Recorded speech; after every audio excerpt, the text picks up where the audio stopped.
your framework around the public identity. How we go niche where we have to continue to empower ourselves more about our national budget and create a work. But continue to create more our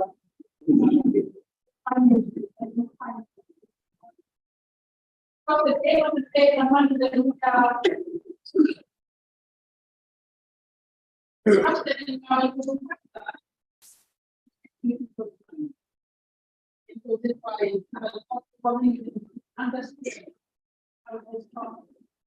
And for so many years, it has been framed in a way only something that people that has academic understanding of economy and finance and all that.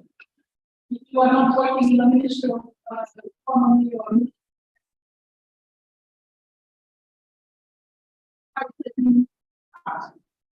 no longer the case because we have tested the first phase of the public finance project that we have implemented.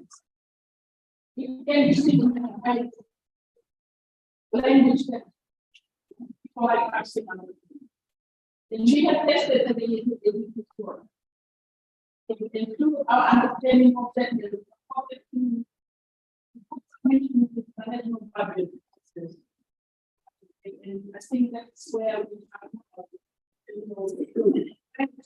see ourselves moving forward. One of the things that we think that we look at national they see how it's connected to PFN and how that is interesting to us to know more about this. The other thing that we have seen how the public finance management really built a lot of university.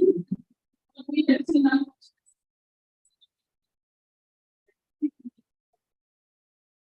the fact that we have those that are participating in the process, we're having to see, something more about cost. Within those that have been participating into our because we tend to understand their role and to understand the challenges that they face. We tend to understand the pressure that they have to live up to make sure that the community of the host is managed in a way that is directed towards our community. So this is why we are here. If you feel like you don't know anything, about finance management, you are in the right place. I don't really have to explain for you to ask any questions you want. Ask, even if you forget what we have been talking about in the past days of the project. This is why you want to be staff. They can help us remember this. We have looked in college of has been working in my project. Hopefully that you have learned so we can see our the room.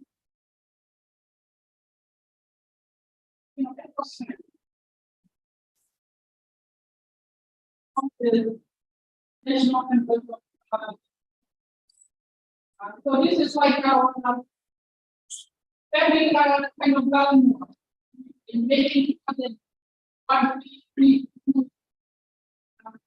we are able to understand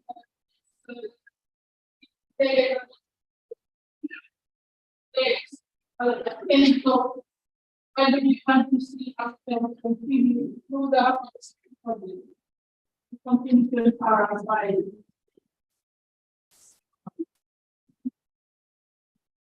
so that is actually One is actually take us through the next few days. We are connected online. Yes. Okay. Just the presentation.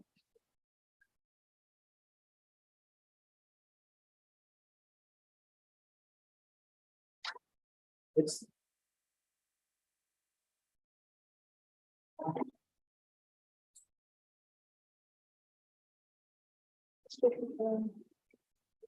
So sorry, with bit so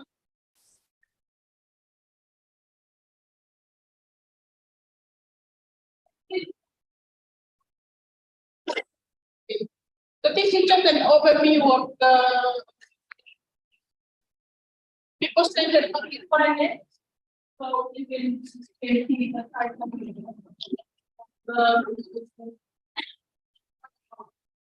they're trying to make sure that it's people-centered, and looking also at the national. So today is more like us reflecting on and celebrating how we in our PFM journey. We started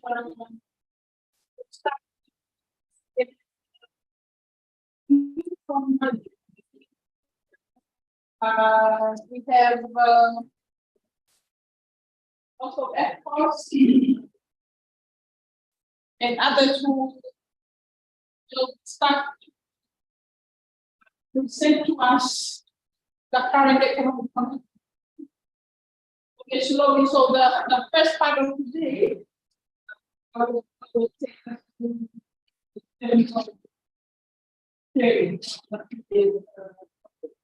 looking at that. In Fiji, this project is going to be implemented on the city. We have our great idea from Marshall Islands. They were part of the community that presented the implemented plan.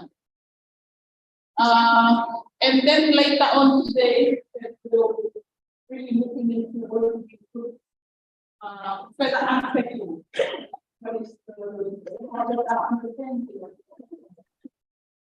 from the previous and then tomorrow we'll have the EU and UNDP. So our official opening of the workshop. So today is at our space. I can tomorrow. Tomorrow will be a little bit more technical. So we need to start asking ourselves questions and what we want to know more about. So the reason our guests are coming tomorrow, we will do questions. Help us understand. We will have guest speakers from ADB, IMF, Ministry of Economy, and then we will have the UNDP, who are also here in our team, and ECHO will be presenting us as well analysis of our ownership.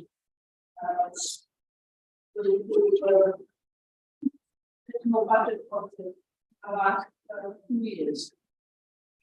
So day two, you started to see an idea that we hear from the profiling TV, and then we'll be presenting a lot of information people. And then we will have experts presented to us.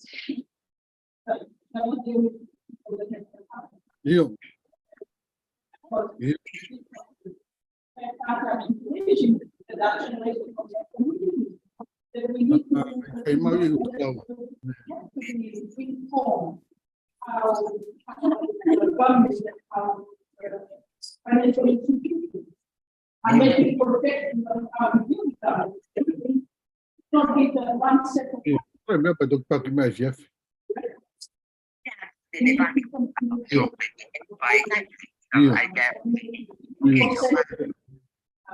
Data that is already been generated. that has been collected by the PhD, led by FCPG. And then in the afternoon, then we started to check ourselves sorted. We start looking at how we can organize ourselves and figure out which we want. Continue engaging our from our community. Let's stay tuned, just tomorrow. And then the last day, we will start bringing in key line issues. And you will see that program.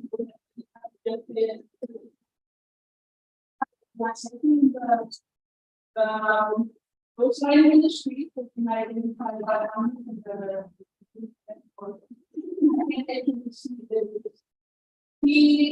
issues that are benefits that you want to have to together. Whether they do that, not that they successfully make that quantity work is a different conversation. But we want to bring them in so that they start where are the because of their own budget. And how it's supposed to be working for us.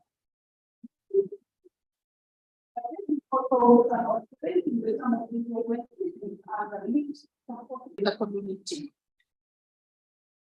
And of course, everybody knows that when somebody has announced that there will be hosting the election in summer.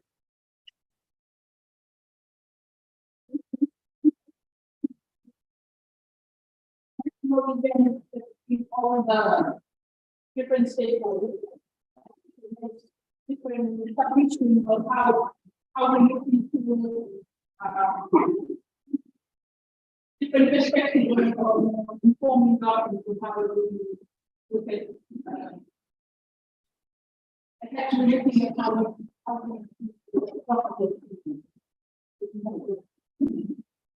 we don't want to lose that opportunity. For the last Friday, we'll be looking into that. Remember on the 18th tomorrow, we started looking into the issue. And then on the last day, we had Angela here from the UCT. She will take us again another reminder.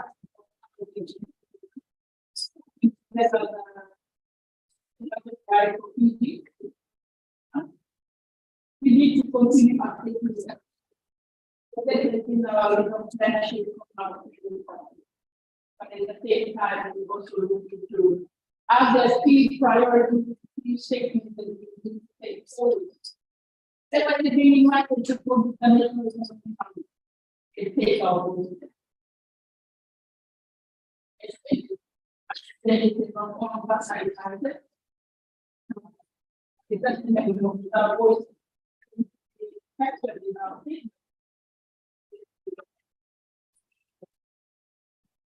So this is what the 3 days will look like. As we continue today, we'll look at for morning or even before the end of the day, and we'll first check again whether you feel like does it make sense? Does it make sense? We can change the way we see our things going to. This is our space. This guy is touching give us some kind of direction.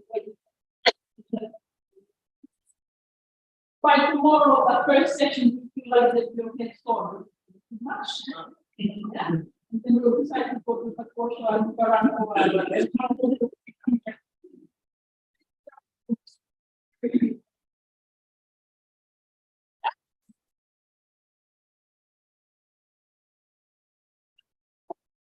Okay, the objective is already in your paper, but really looking at the specific, it's really to raise awareness about this, impact of that in the community, facilitate community discussions, foster community-led solutions. The partnership with other parties. That we already have will be coming out from those conversations. And we are looking at strengthening community engagement. One of the things that we have to understand that getting on its own is not a big thing. All of us, we do have to community.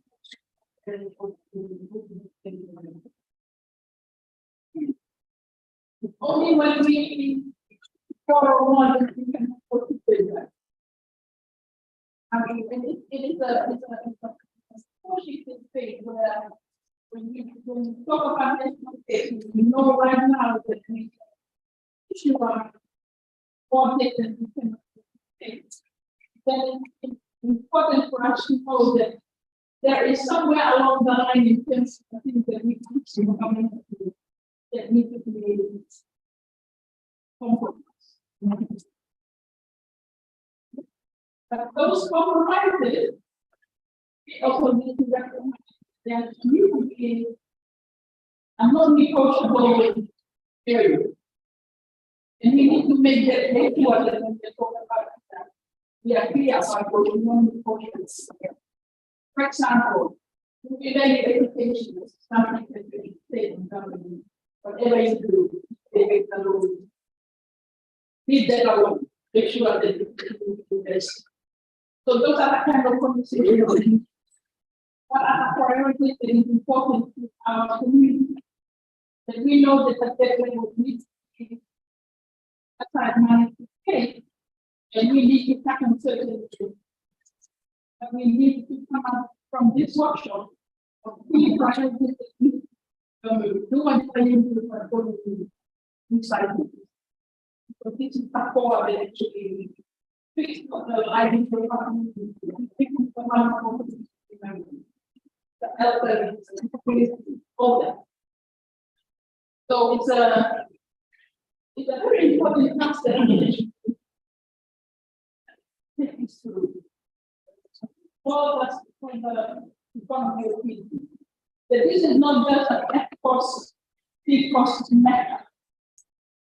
This is the tax coming in. Putting our thinking really hard. In your understanding, your experiences from your community, make sure that when we go out from this meeting, there is a substantial message that you can give to the community. From Piango, I may say, what is our interest in this? And this is why I love to be here. Because all my conceptual ideas that you always have, even if you can come along to Australia, and maybe we can touch one side that you do. It's oftentimes we test it, have a kind of a fair idea of how it looks like, then we start thinking people like go to the island and they become this. Then work. So it's a process that is for us to test out and how do we see it, bringing community voices, community wisdom, which not always an understanding of how to live our life, how to live, so that we represent how we see our policies are being framed. We are going to take us forward, but it's not about to be but then you go, I say, I am.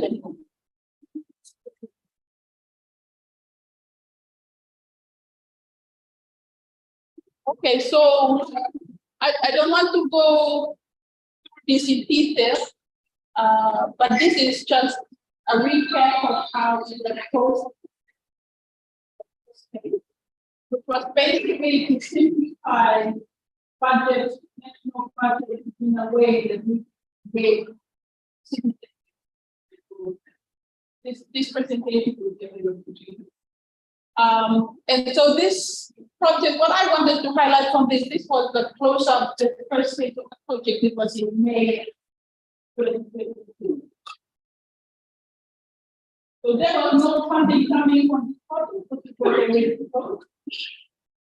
For those of you that have been working in the PFM project, you would know after May, efforts continue to work. And you will continually bringing conversation around PFM in different platforms. But it's just fitting well with the way that we do our work. And I think this is where we talk about sustainability. When it's being placed in a position where it just a whole function of then it is become the sustainability where the funding may compete, but you still see people talking about it, continue asking questions, continue to be engaging in a whole lot of. That was in May last year. After May, I remember that I had been in many webinars that funding from Bar continue talking about this, although the funding was already done. And I think this is where the beauty of the funding management people is just fitting well with how we as continuing to advocate for the voice of our community to be part of the funding and the funding that should come from government. A few slides that just speak to how we launched the first project, and you see familiar faces there. Just go through the slides. Some learning from Tuvalu. Just go through the. This will be made available to you. Just go through it. Learning from Solomon Islands, Kiribati. These are the countries that has actually participated in the project, the first part of the project. Tonga,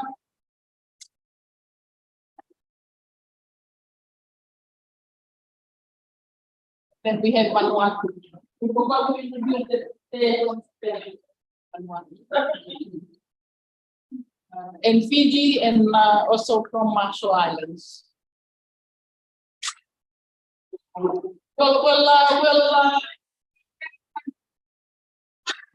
Yeah. Space. But I just want to give a little bit of introduction to the market with the next couple of the project.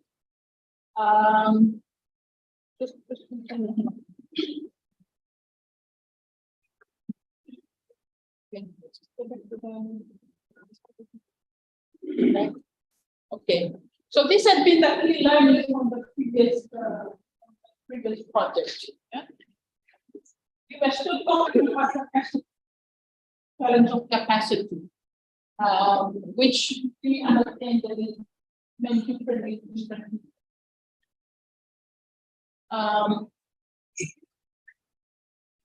It may mean education, it may mean skills, but we all know it's unequally distributed within our civil society. Some have because we don't have resources to build our capacity. We have different levels of capacity within our system. Yet the capacity is impacted by retainment challenges. Access to core funding is still not with our system, with our civil society. And then we see the flexibility to invest in strategy and non-donor driven planning. The second point that has come out strongly from the previous projects was the challenge on producing value and content. And we're talking about that what we are doing, where, for example, what are the content that we need to know so that when we are participating in government or other stakeholders, we are confident to ask questions or confident to contribute because we have the sense of understanding what are the key content of the information that we have. Talking about Pacific Data, civil society, where there's limited knowledge, regional think tank. So it's continuing to talk about the content and the value. The other challenge that was really highlighted from the learning process of the previous projects was where the challenges of the digital, the digital divide in some of the communities. So those are the three things that have been identified on the previous project. That this new project is going to look at how we can address.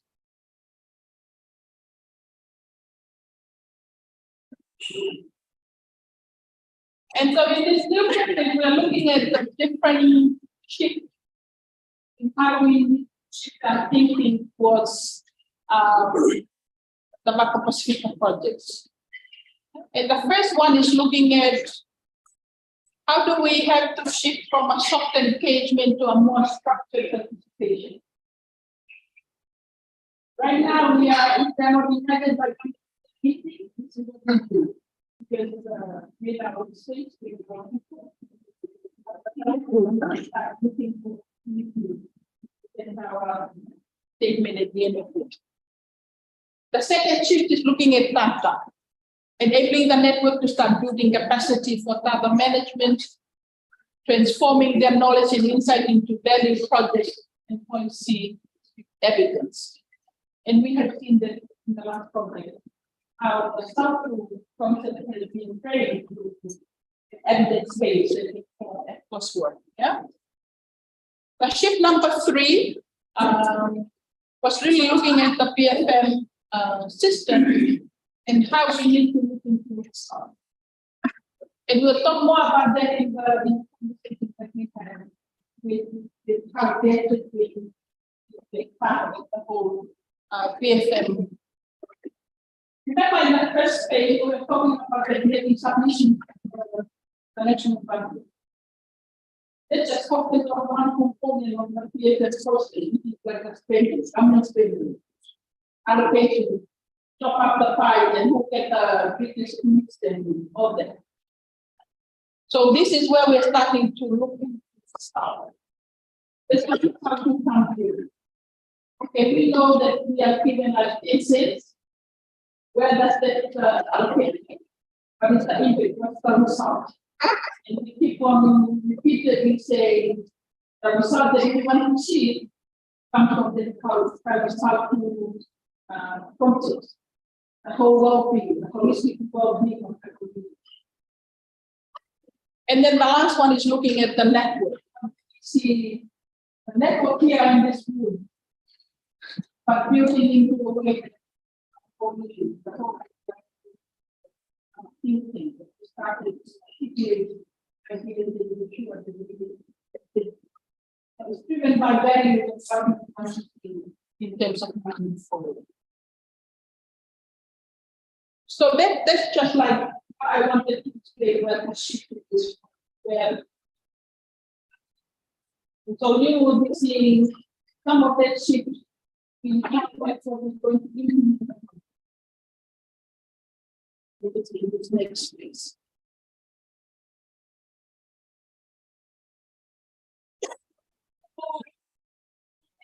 That the fact that is almost half the budget in the US going to be piano in the looking program, and the rest of the money is going to actually supporting that.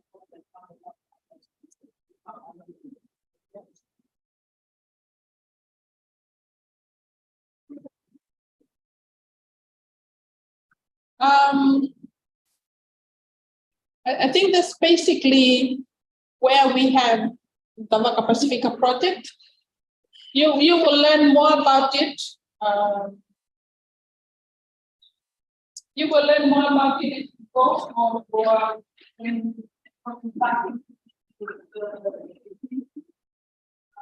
but really those 4 areas we are looking at this project.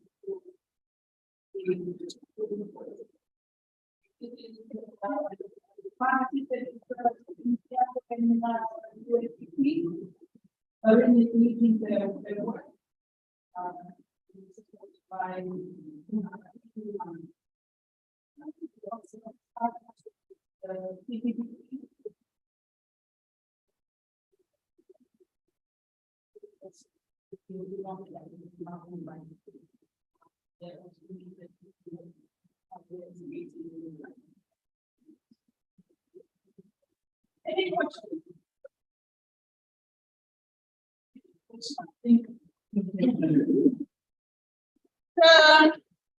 The next part. Right?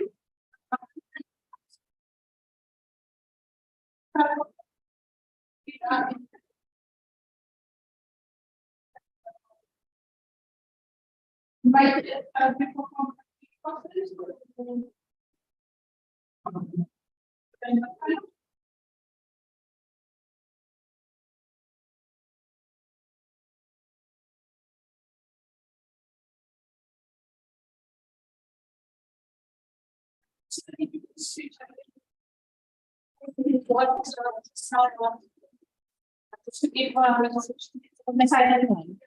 Section. Well, this also.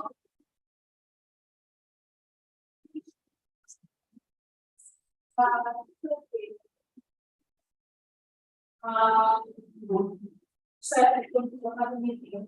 So to give me, I'm going to call all the staff people to see here and share the experiences from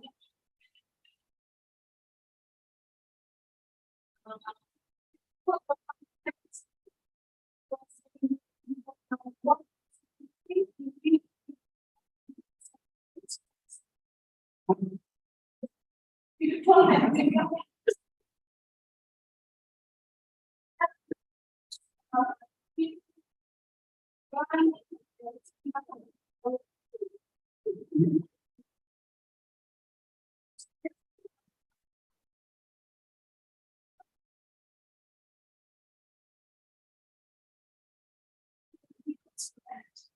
But second division survey, that was from back just when there was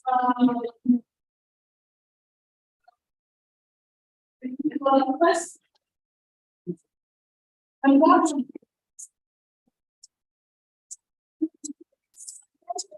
control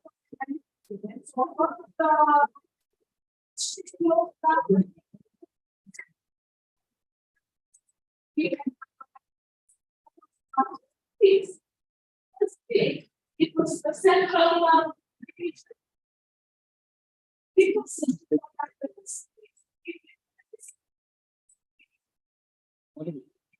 so that the one members Which one?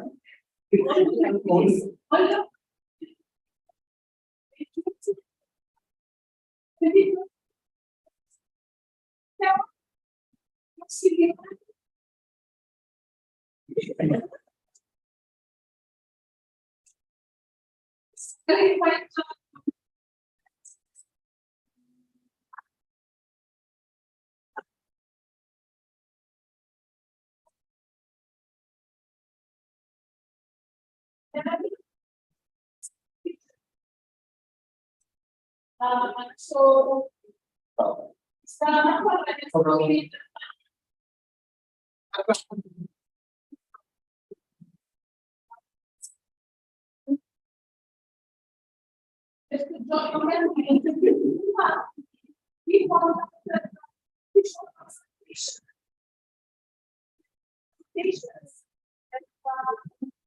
budget submissions, and then first profile visual elements. Before we finish I will have so another division.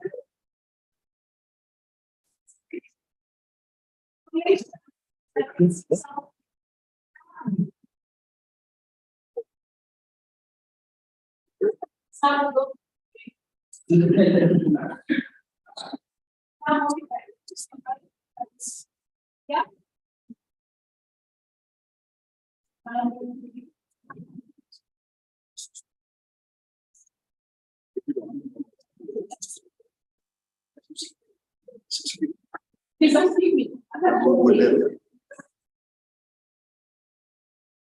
Let's just make sure.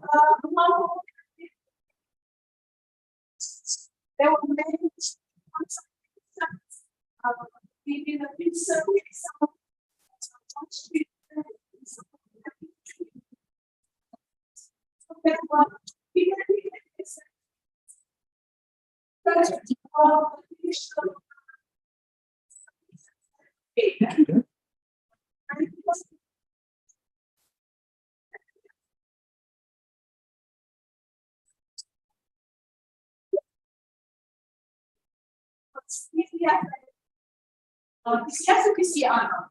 There was a lot of issues that faced at destination.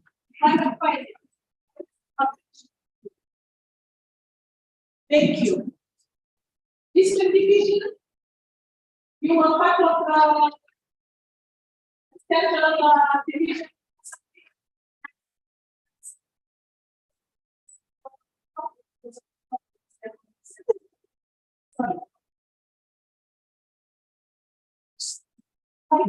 This is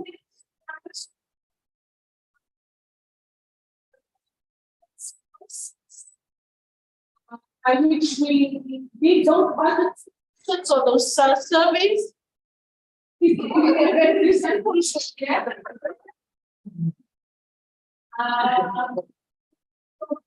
We are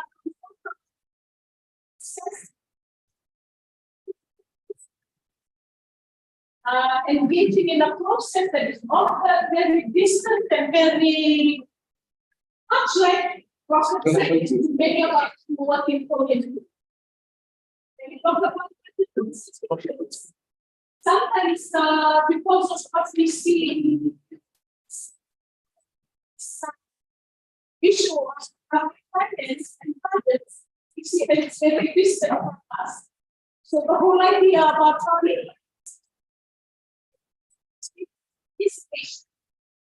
finance management. The difference between this project and others is that many other projects look at just the budget. We look at budget, look at oversight as well. Later in that project, there was a component that for bridging that gap, because we saw familiar with just a budget. But the first stage taught us that there are, when we engage in a big system of finance management system, and we did that, is the annual budget submission. And citizens are often invited to don't participate. The whole idea of public finance management program was to do exactly that, was to get ordinary community members who knew and understood the needs at community level, engage in this process. That was the idea of the project. So I'm just going to invite our brave storytellers this morning. I'm just going to check with Josiah how long session. 1 hour. Feel free to speak for 1 hour. Yeah. Usually when we have public it's a very serious conversations. And many people think that only accountants and economists can speak to this issue. But actually, public finance management is about us. It's about managing the resources that are supposed to respond to our needs. And this is why we are growing that meat approach. Yes, this is a meat basket session with ordinary community and also talk about how they engage in the process.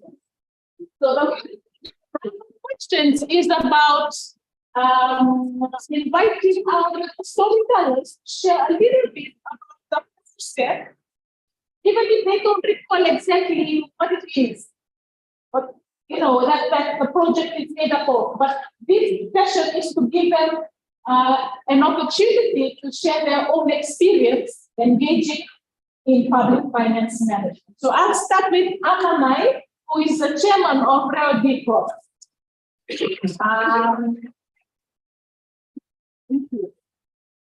Another was part of a group of people, sorry, just to give a small intro. In 2020, that scopes the area of land right up to Kaloa, Waikabula. So I'll give him about 2 minutes just to summarize his initial engagement in 2020, conducting a livelihood survey that would help inform our engagement in public finance management. Anna, over to you. You have 2 minutes. Process.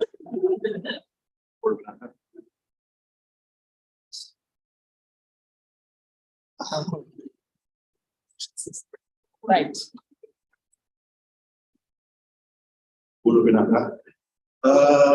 First of all, our survey for PFM, maybe during COVID, our team from Team Center, we start our survey from Ngaloa to Korwo Tele. And Sorry, because I was looking after the division in Missouri to Korwo Tele, and our team from Suba, Nasinu, and Labi, we are working from Ngaloa, Village, and through settlements in Suba, and also some villages in the Tikin of Suba. And while we have a PFM survey, firstly we visit all the recipient of microfinance and physical social services in the mostly in the market. So we have survey there, and after that, then Suba went through settlement. Suba Tipos went through settlement as well as Nasinu, as well as Lami. And one of the key findings that we have during our PFM, that most of the settlement, some is just 15 minutes drive from Suba. They still have no water. And because most of them belong to informal settlement, so as you all know, there's a difference between informal settlement and squatters. So informal settlements belong to the landowners. And the other thing, what we are realizing that we have more challenges in roads, especially in Bilo. Bilo is 15 minutes drive from Suba. They still have no water till now. And as well as in Nesongwalubu.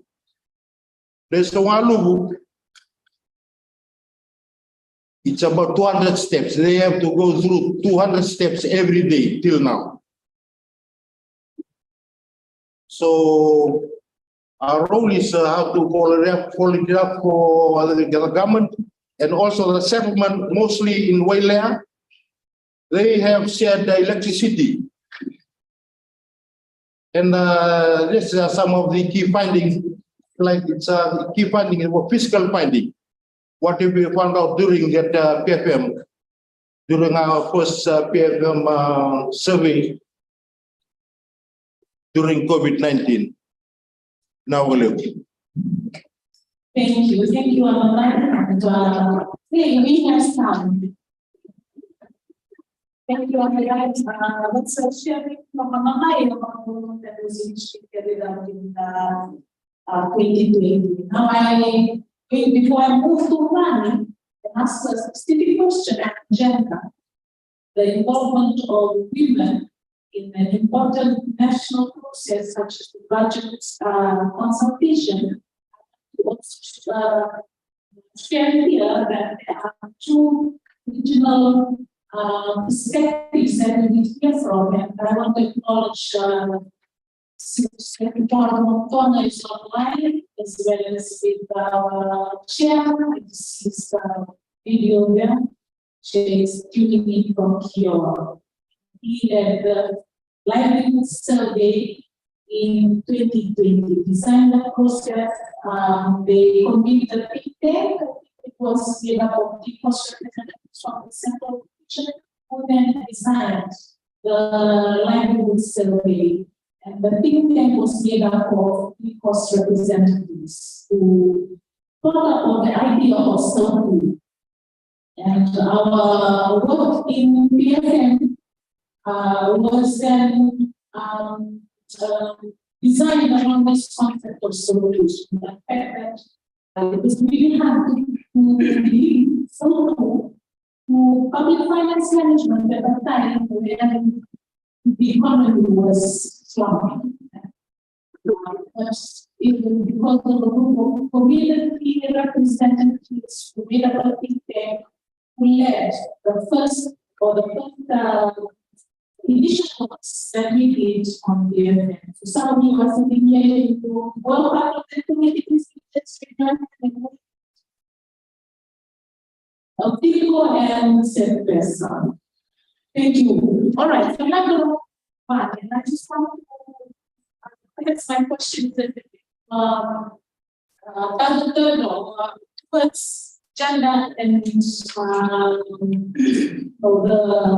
work around gender budgeting and the importance of the work that initially in 2021 go down to substantial level.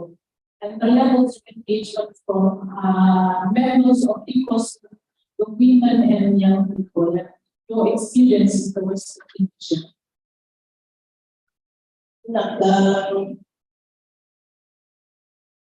We had conducted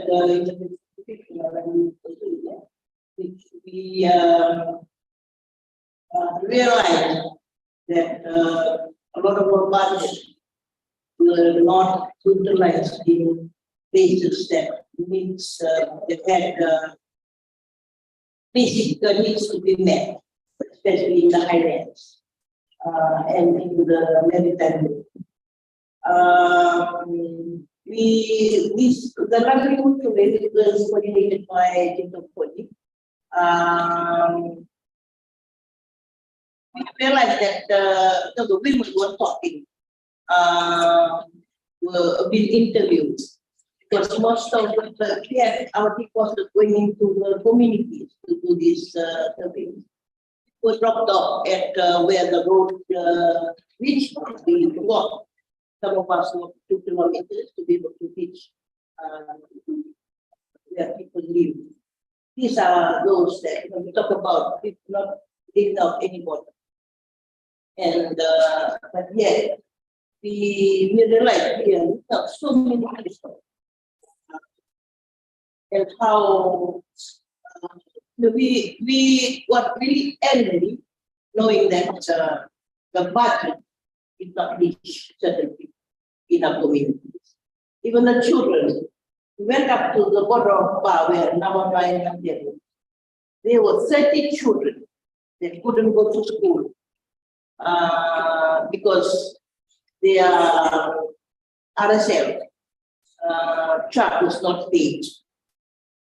And no, they were just left without even teachers coming to them, without Ministry of Education. And we asked ourselves, where are the budget going? How are people getting control when there is no money in the pocket of the parents? There are also people living with disability, the bedridden.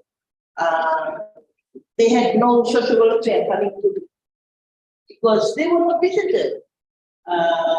No, they were not known that they were bedridden. They were elderly citizens that had no children. They were all also left behind. So while doing this livelihood survey, we realized so many things that needs to be met in the communities that were, we've been submitting. We are so fortunate in the Western Division. We have other CSOs that are there, Pacific and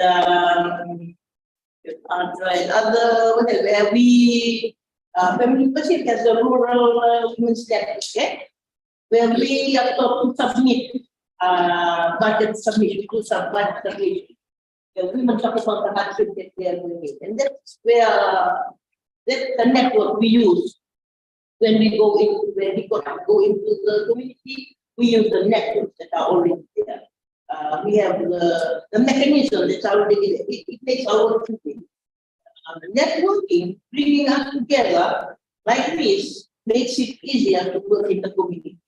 So we can reach out to people in the community, knowing that we have worked with you. We have attended this workshop together. We have attended this consultation together. So that's one thing that really helps the Western Division, us networking and knowing what's really happening in the rural areas, especially in the rural. So most of the workshops that are conducted by government conducted in the urban areas, where there's accessibility to hotel, accessibility to transportation. But what we really needed was, what about those who are living in the rural areas, isolated rural areas, where we have to cross a river to get to the next village, where we have to climb mountains, where we have to, have the trees help us climb up to be able to reach that house. So these are the people that are missing out so many things. When network is not available, when network is not available, how we are going to help, how the budget is going to help them. Some places there is no network at all. They don't know what's happening. No technology is they're just lost. They're just lost. So these are the people that we want. Information is getting and at the end of the workshop, we put our heads together with the help of ECOWAS, and we really need to sit with the government, with the stakeholders. We need to know how much is coming to us, and we really got angry because we didn't know how the structure is. The structure is made and how allocations have been made. So we were unaware. Okay? We are unaware of the budget. You give us, the government is giving education 5 million. How that 5 million is going to be allocated? We are seeing 20 million as a big sum, but how much is coming to Bar? How much of that 5 million, a portion of 5 million is coming to Bar? Sometimes we get angry because we don't know. We are thinking of the 5 million, all 5 million is coming to Bar without even knowing. Through this PFM consultation, the policies and how we information is really important. Information to us, information to the communities. We really need to know. We really need to do a lot of awareness on this. We're so fortunate that we are here, community based volunteers. We are here, we're able to share it. We have no idea because we let the government do it and we get what we get. And so when the budget is announced, 5 million, and we think, okay, 5 million is coming to Pahalo. So, but when we sat with the stakeholders, we had a meeting. They called a meeting with our PA, commissioners, and DO in the West, and also we had some of the heads from the Western Division, and we were enlightened on, okay, 5 million is coming to Lotoka for education or infrastructure, and then it's shared amongst. Then we realized, okay, 5 million is not coming to the West only, shared amongst the division, and from the division they have the PAs, and from the PAs they have from the DO. We need the subnet national and the subnet level. When it comes to us, it is just 1,000. Who will get the 1,000? No, we were thinking that we get 1,000. Okay, who? Which one of us will get the 1,000? So we had given ideas and look at the basic needs of the people on the people that still thinking from river water. Do they deserve that 1,000? People are not going to school.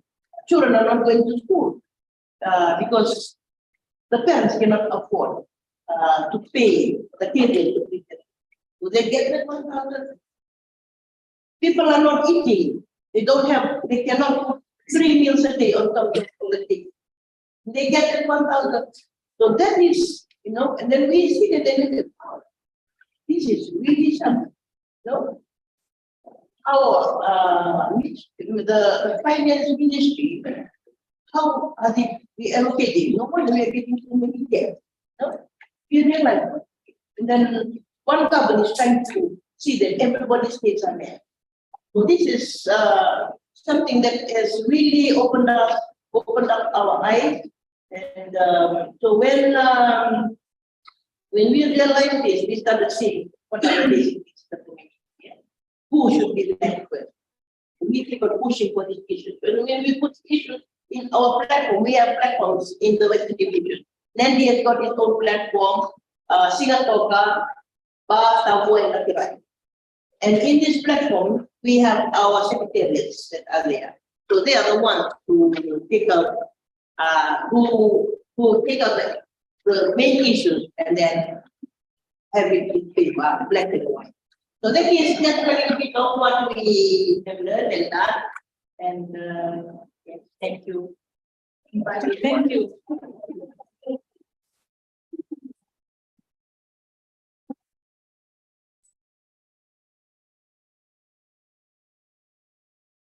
Thank you, Wani. I thought I might indulge her because she's the only female on the panel.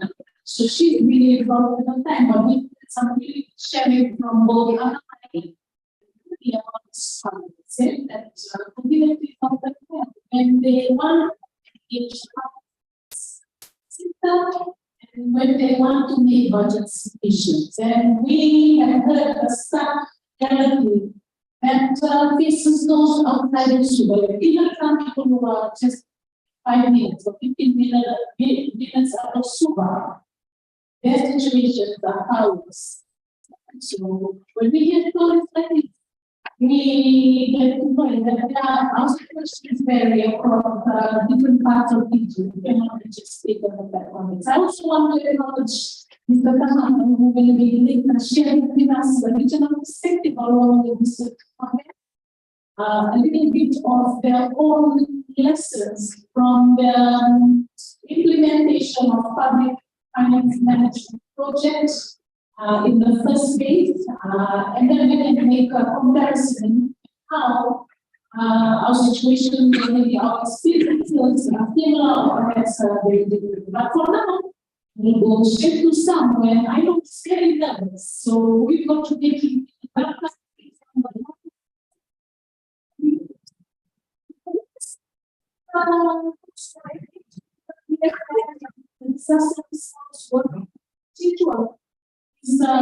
We have all advocates, those who like to stay in the background, but sometimes you have to the spotlight into the front because they have experiences that we can learn from. So, not gonna try and make it more of the class, asking. Talk a little bit about some of what we so I think we and the only thing we ask questions on was well, I think in my opinion, there's a climate change. And I for fresh this one,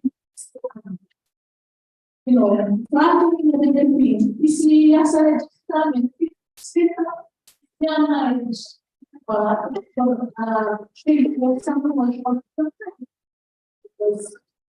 their community and the organ were underwater. So when we came to the budget of the PFF shopping itself, climate change is a thing. We can't change. Probably I don't see change in my community. So I will give some to share how he in these years from a lot of people use the opportunity of the additional consultation to raise some of what they were struggling with. And if you want to, you should be able to talk in okay and I can translate.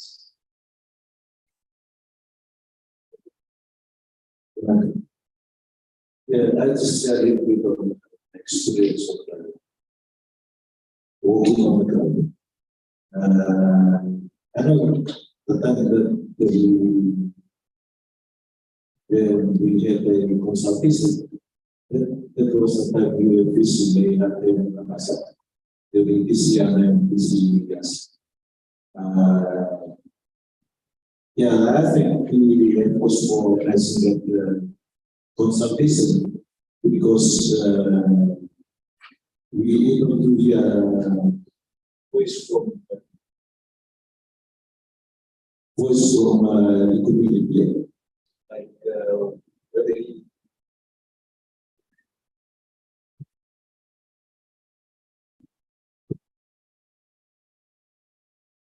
whether we reached out to the presentation with the consultation, and we some of the church pastors, and we are originally from community. We like when we come from a community, we know what is happening in the community, what we are facing in the community, and the things that I'm saying for you, like the voice of everybody able to get, like the voice of the human, they brought up very perspective in different, like different areas that the thing they are facing during the and also in the church, one and the perspective in trying to bring up and bring up also the climate change in the community. During the time, we were doing our assessment, and that assessment, we went to communities, communities that are facing a lot of quality struggle in roads, doing like we had to survey our community. We try to look at all the perspectives, and perspective, and like to put together and survey our our solution. Thank you.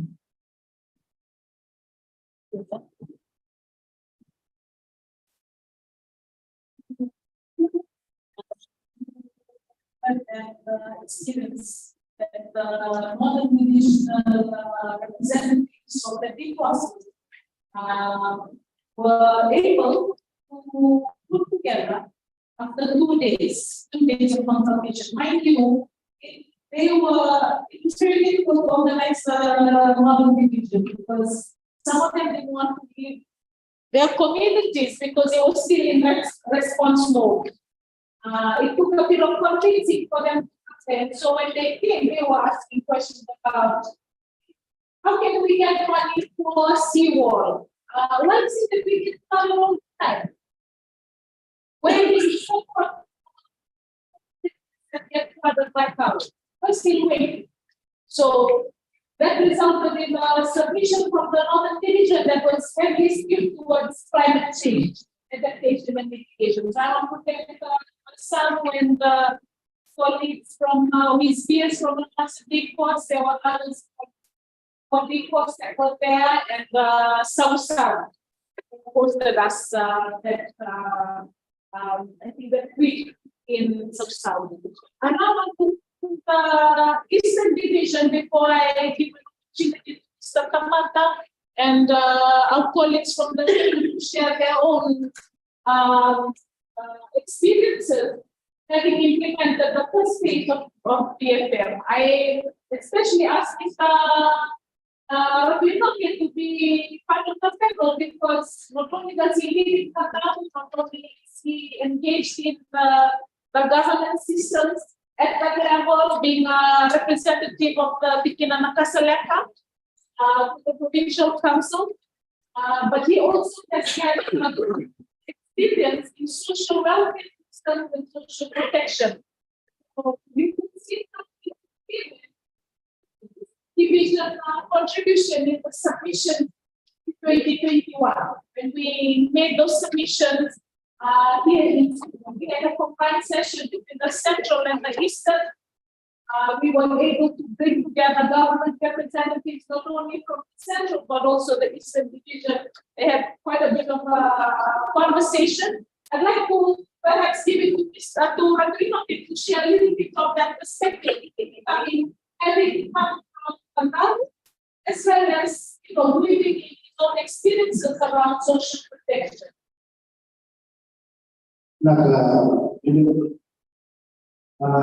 Colleagues, thank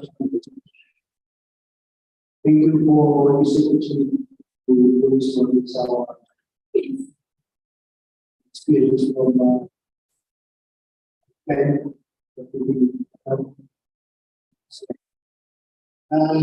I was supposed to be part of the course and would say that last also I was in as the observer. And finally, we have to studies this becomes also services. Just you will be established.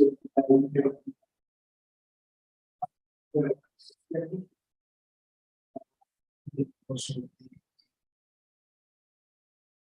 HR and six. But fortunately, we had just to share what we did local cycle in my head. I really to work with the 24 community lists. I managed to get over 24 community lists to work with us in the cycle system. We are fortunate that they are also very nervous in terms of cycle how to be themselves before the government system arrives. We have managed to do that, and my experience that coming from the government, in the planning, in the type of these, taking your course to the ladies. This is another the experience going to the rural areas and experience the needs want in the areas. There are the advantage that I have was the course in this PSC in giving the cycle system after cycle system in the code. We have very important from CLA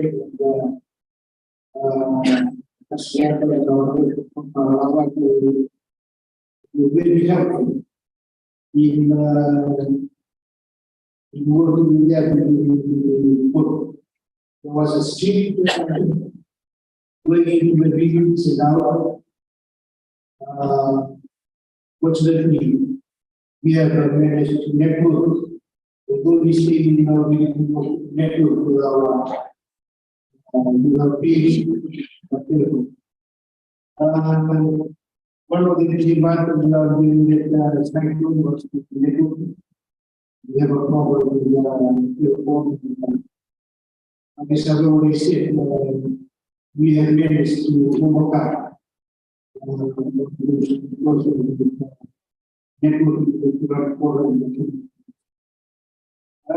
what might be expected when I from the conversations? They're going back to the beach, and there was a big gap. What we tried to plan and to work, when we go there, who implements, how do we mobilize villages, how do we mobilize people? How do we expect the government to do? There was so much assistance from the government to handle our cycle. We did it ourselves.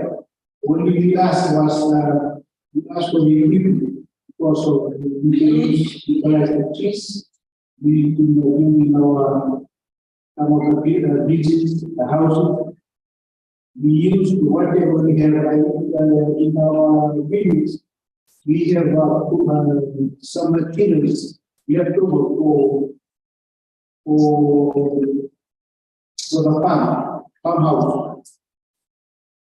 We share that to those who have the house grown up. And during the COVID, we have received the support us with 1,000. We also received from the report of the existing material for the medics, medical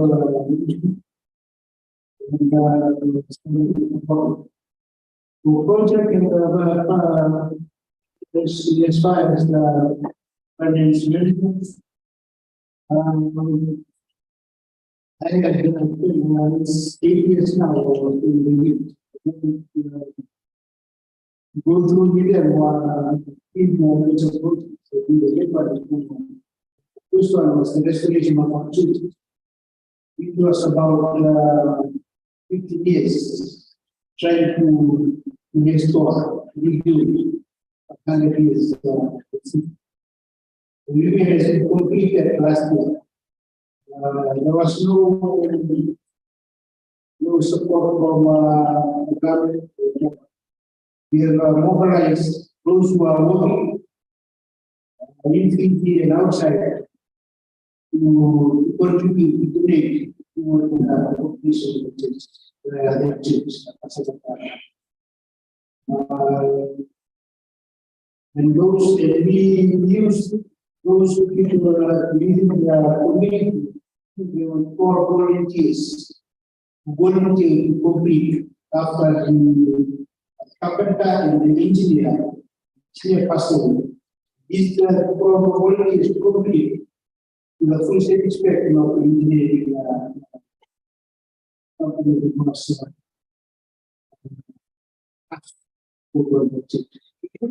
it was the right thing.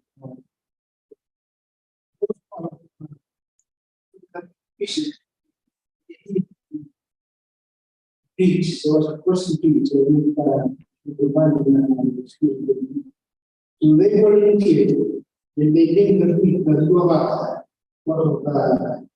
They volunteered, they really want to give the trees, all of the machine, chainsaw, and all this. They did it themselves. Our community supply whatever the needs to be bought from Suba. Otherwise, it was volunteer from and the project is developing now. We are likely in the first 3 years still. We have to get our assistant new station at Havana. We look at the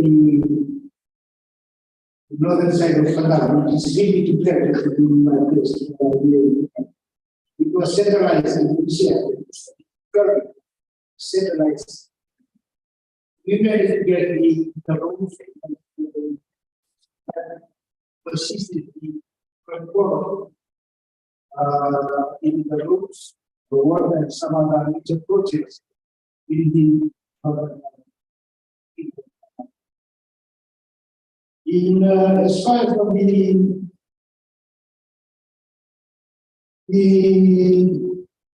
women is concerned, we have groups of people in Qatar. There is a change in leadership now. Last year, they managed to run 2 trainings of skill training. So we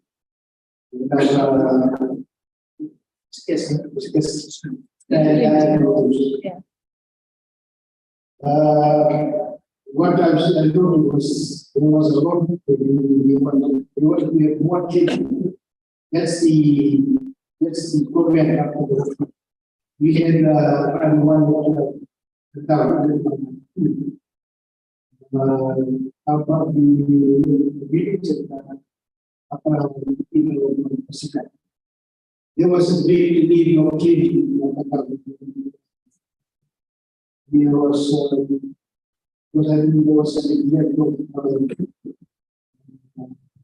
example to look into these meetings. My last event is to get a few who participated in rural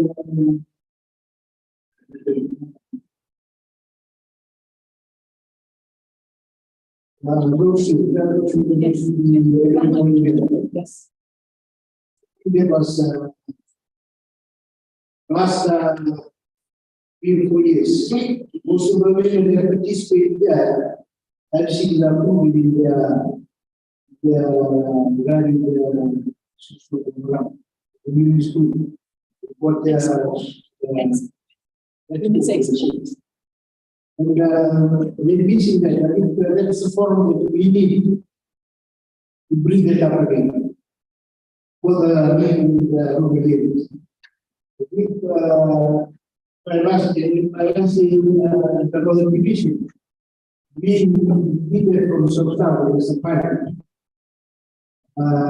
We did from the division to division, and for the Northern Division, it was a system. Or we transferred to the rest of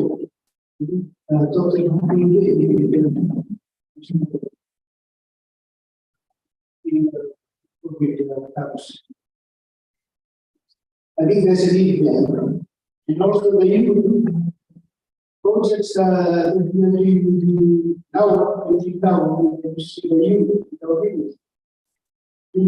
the some of the major projects. And we have a secretary guidance. We can get over a slide.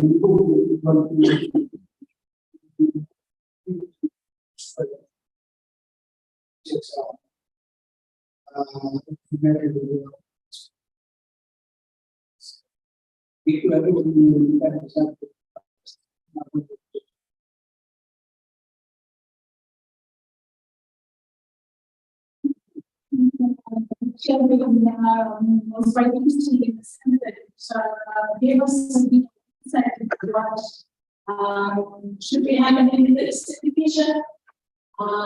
We know that the prospect with household income expenditure survey showed that the rural eastern is the most impoverished area.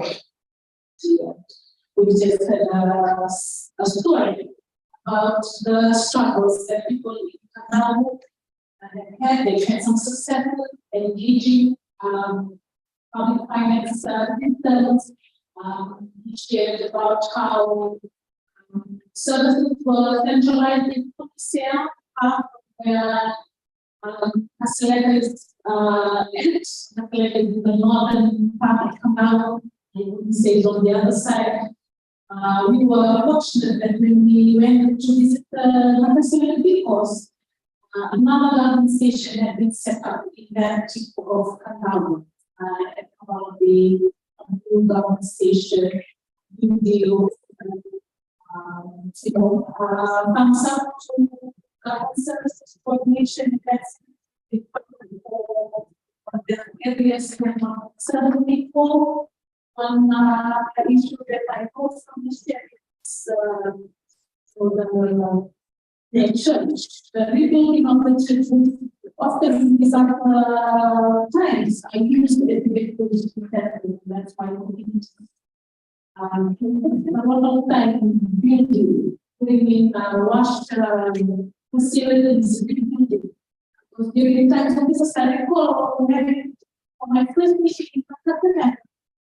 And I think it was around maybe midday. I think was it by the time we had to cross from one part of that village to the other part to go to the village hall, it was high tide. You were already waiting in water. the effects of climate change confronting us there. So, really emphasizing the need for those facilities to be in place, because when that strikes, when the communities finds out. While government has not yet caught up to the concept of using community centers like churches and all that, communities have been and have to fund that in their own. Thank you for sharing that, Dr. Inoke. I know that I'm not sure I'm just looking to see if we can get a quick perspective on the experience in Marshall Islands. I know it's far away from here. But you'll be surprised at some of the experiences that has happened to our Areman family, to the Marshall Islands Council of NGOs. And I wanted to give him about 5 minutes just to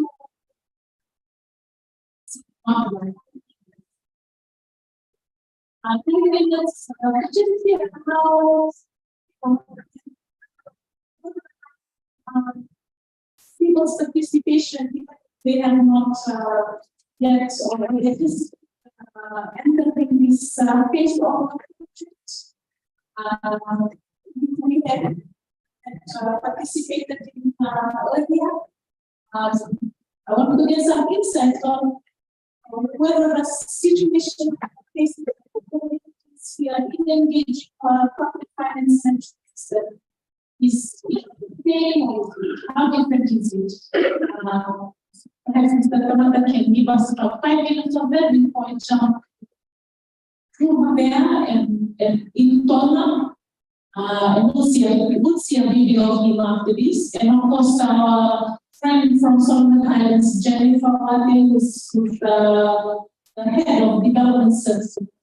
So over to Mr. Kamata just to share a little bit of the experiences that is experienced by our colleagues in Micronesia.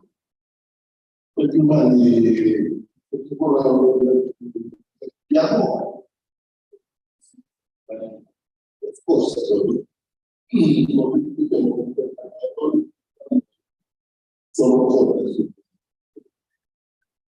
okay, masalah yang boleh baik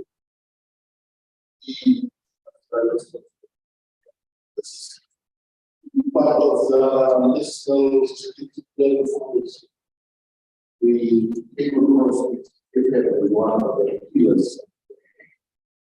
But when the body was set up to look after PFM by way of an anti-corruption response from government.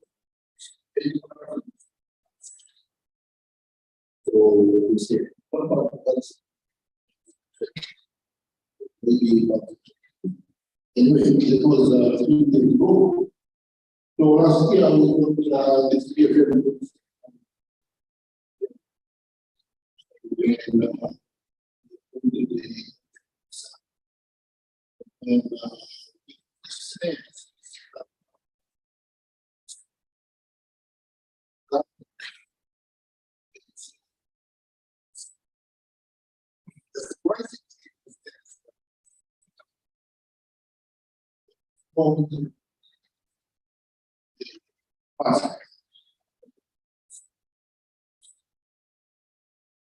And from the NGO and public sector, there was a response, but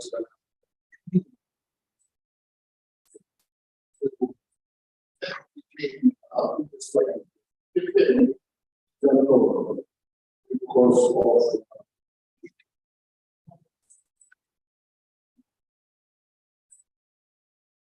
of people who participated after having submitted our next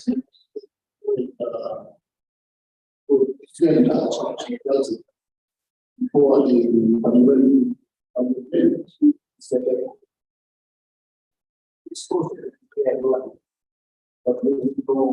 but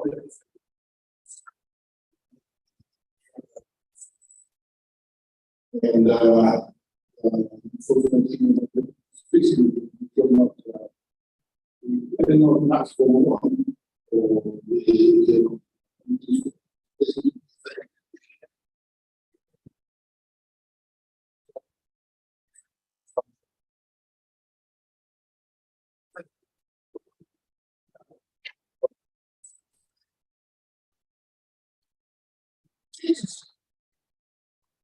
okay, what I feel like this, the 70% of the surplus is funded by and when it comes to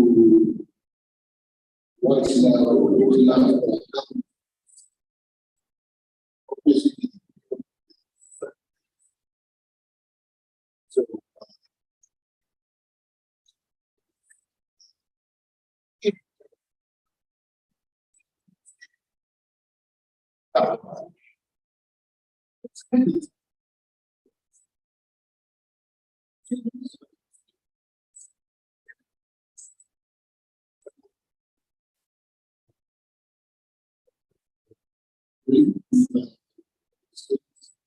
so there is one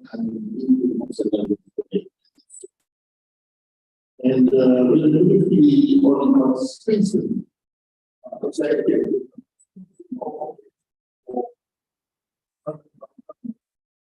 In share this the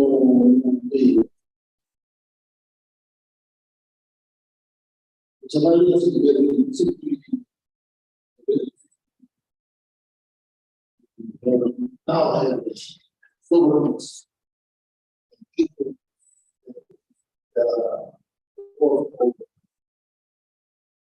who before there was one side that now now one this particular person go for it.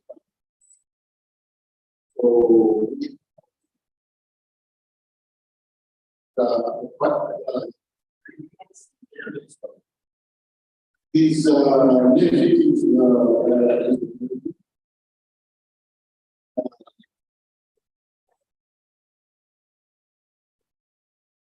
high level this is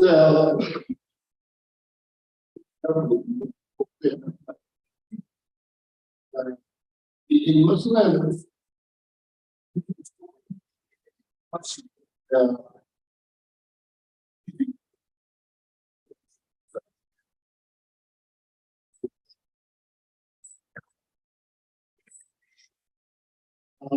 after having all these problems, but we have decided to conduct forensics because we didn't go and make our staff become 3 hours.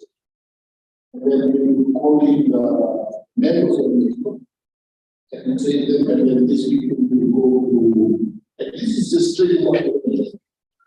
Yeah.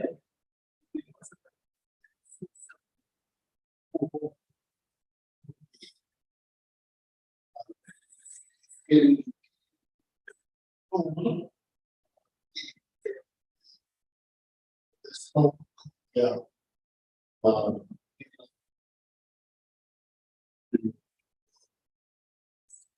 Think a little bit so much there.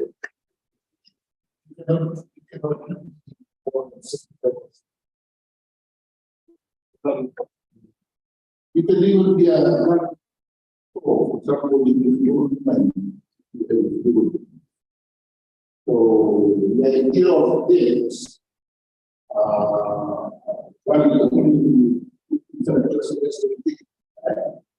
so I really think something really this. Now, so relationship, I look up the relationship I don't have, I still have there. But you know,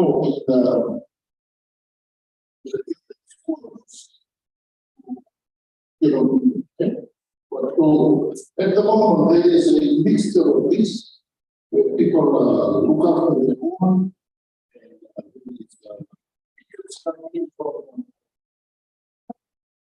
Understand? They don't feel something in the hospital. So when you go, it's not being limited. People don't go. You already took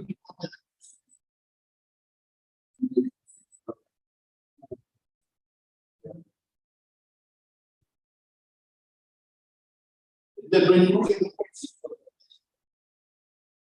so they are around 50 days of and another 50 days.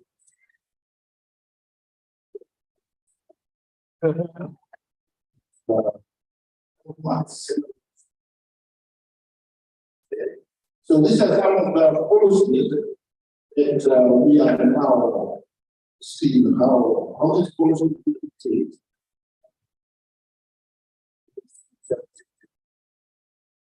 So that is the story of the hope that if you teach one of we who are the person so that we can go on and put it down after we stop having zero balance.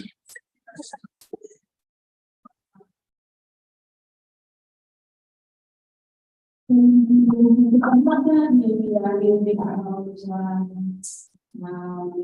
the dynamics of existing when we started conceptualizing PFM, one of the things that was sessions, when in the civic space for engaging people, find the pressure points. That's why our livelihood surveys were key, because survey pointed us to work at the subnational level. Just during 10 minutes for Mr. Tamata was sharing, is that if they found their pressure point, I think their pressure point they've identified is family or personal level. Financial literacy, tackle that problem, then they work out the congratulations to people. I think that they are just about to impact on their PFM. SIA is sitting there, smiling, she's happy that they are beginning that. So just now, very quickly, I know that many of you have just been following. You might have questions. I'm not sure if we have time for questions. Of course, we have a phone now and some matters on the call. If you don't mind, we can jump straight to them to give them 3 minutes just to share their own experience with the they've had some really good practice. They've gained some traction with regards to teaching the government. So I'll maybe look to Mr. Drew Mapera or Jennifer, if you're available. If you're listening, can you switch on your video? Mr. Drew Mapera? Oh, all right, he's on. Great. Drew, perhaps, we get 3 minutes to Mr. Tamata and maybe 5 minutes to speak, you'll be able to do that. Just maybe 3 key lessons, maybe that you learned from Tona that we might be able, after listening to the stories of the 3 courses and their experiences, what are some of perhaps want to share with us going into the second phase of PFM? Your lesson from Tona and what we might be able to use from the Tona experience, perhaps progress some of what we may not have been able to do. So over to your group. Well, thank you very much. I hope the sound is fine. It's have been some difficulty, but greetings everyone. Pulaminaka to all of you, and thank you for allowing us here from Tonga to be part of your workshop this morning. It is an opportunity for us to join the learning, as we have PFM has been quite important on our journey for the last few years, as we have established working with Parliament and government on a citizen budget. And while we were working on citizen budget, one of the issues that was quite important for us to look at was constituency fund. How do our member of Parliament spend their money?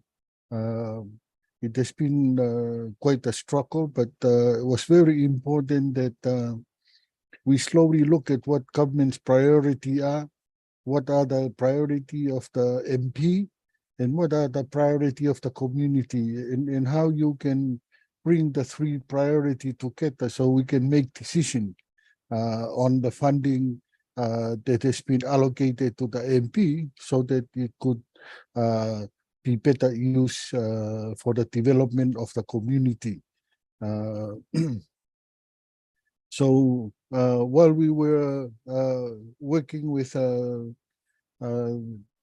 these communities, working with MPs, I think it was quite important for us that we realize that our national debt is quite high, about over 500 million that we owe other countries.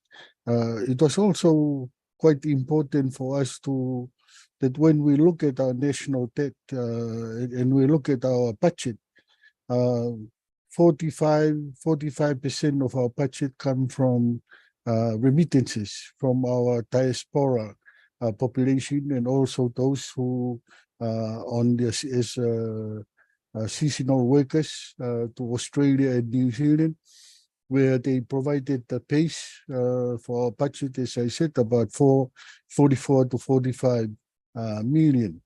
At the same time, most of our budget are made up of support, donor support to make sure that we have a balanced budget for the year.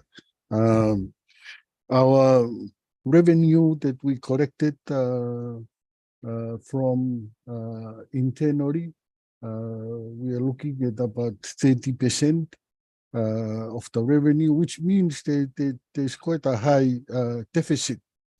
And I think that brought some of our question into discussion. How do we spend our money? Where is this money coming from? Right? I think it was quite important at the beginning. People were not people were interested, but they were quite hesitant to discuss how what these issues are at. But as of last year, the king had came as he was speaking at the opening of Parliament, that he wanted people to understand. They need to understand the budget. They need to understand how their money is being spent. It is their money that the government is spending. So I think that sort of ease us up the discussion. People can feel they can speak freely about the budget, about how our government is spending the money, and about this particular debt that the community are now. What we are hoping that this year we will be working with Ministry of Finance and with Parliament to look at the debt issue. We look to be that would be part of our citizen budget discussion. Of the two important components to us on citizen budget would be the constituency fund the money that are being spent by the member of parliament on each of their constituencies. And secondly is our national debt. How do we monitor this? Because the issue is very important from our way looking where would come and be getting revenue or a balanced budget, where would come and be getting revenue to support our debt repayment. And I think that is also quite important where do these revenues come, how do government figure out the resources that they will be used to increase their revenue in order to repay the debt that we currently have. So I think that is from our perspective, it's quite important that we fully understand how our debt, how much our debt. I think also fully understand how loan system, not only from outside but internally, also fully understand the loan that are currently guaranteed by government in our public sector and a public enterprise. So we have a lot to look at. And I think the difficulty for us, we don't know where this information are at most of the time. We hear after. And I think that something that we hope through working with our government, working with our Ministry of Finance and working with Parliament, that we somehow bring some solution to this with people participation, with us sharing our views, although the final decision will have to be made by government, but it is our country that the government served, the civil society served, and the business sector. So we hope that through participatory, we hope through having our views heard and how we can influence the process and how we can work with Parliament and also our people representatives that we can bring some solution to the national debt, because if not, then our grandchildren would be the one that will be suffering. We need to make sure that we have a future, that we are leaving the people of Tonga and our grandchildren a future where they can make some good decision and not have to worry about the debt that we are causing and debt that we are leaving that could stifle and their struggle to make means met in the future. So we thank you for starting the dialogue from Fiji, and very much welcome, and we hope that we can continue here with our PFM journey, looking at the national debt, and we look forward to sharing future where we probably may have better ideas, where we have better support and dialogue with government and Parliament in relation to the debt.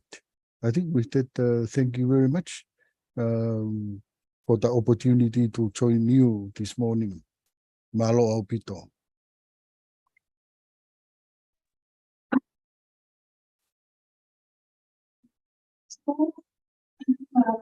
You gave us introduction and around the legacy of debt, which is And then that takes nicely into the next session. With really includes panelists from the region, as well as presentation by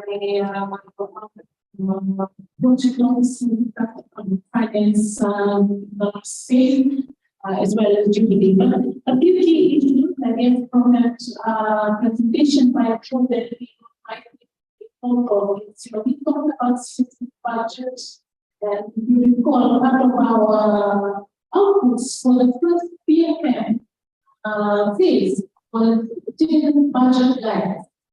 If you remember what it was like in the yes, it was a small booklet that helped us to these the budget documents set. Zero budget documents are very cost. And that was with the help of UNDP and European budget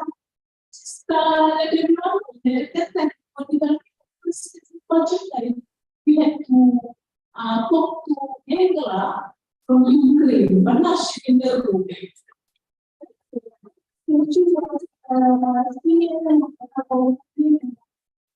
Was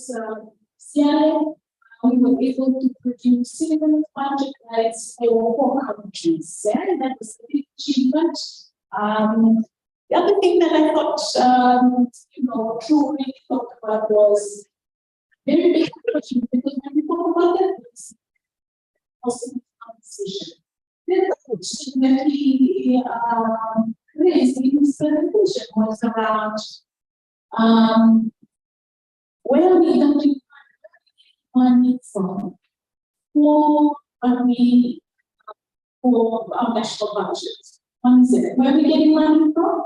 And second, how are we spending it? This is a real issue that they talked about in very direct ways. They talked about it in terms of circumstances they were facing. So those are the 2 important questions that we might ask the rest of the day. But just to kind of session, we have time like this. Support chair. You see online.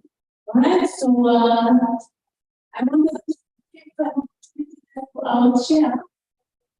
Also, the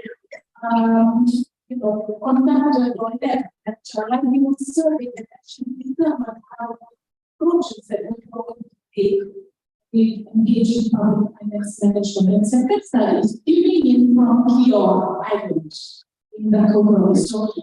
Second study there. Yes, I'm here. Okay. Right. To maybe 3 minutes just to tie out and round up our session before just some key things, some of the lessons, or maybe perhaps the pattern that we've seen for as we engaged in this process. Talofa, everyone. The process, there's a lot of learnings, and hearing from the panelists this morning, they've shared what are the key moments they've identified. I heard platforms being identified by the West, Prewadi course, Ananai going directly or covering a lot of the areas that in the IT world, they said that our connection. Did I lose you guys?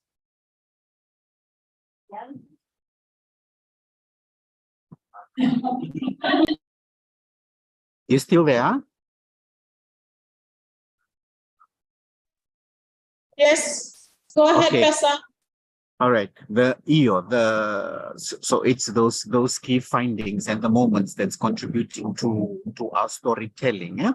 And the background that may have already been shared in terms of the interest and the passion of leaders and community members to come together to do the survey, and the findings from there contributing to our South 2 report. And really, in essence, what the findings talking about is wealth in its many definitions.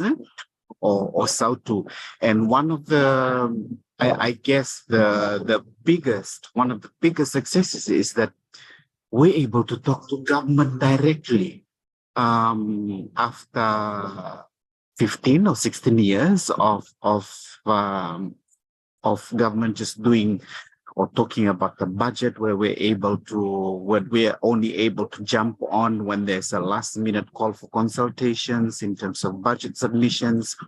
But we've picked this up, and this is the appreciation to everyone, to the DCOSs that have contributed and those that have helped contribute and also participated in consultations or talking to government. It has opened a lot of doors. So if you may feel that you're hitting your head against a brick wall,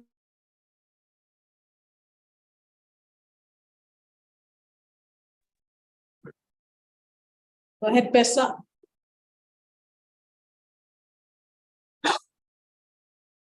Hello? Sorry, pause. Kiowa Island. Legendary for disconnections.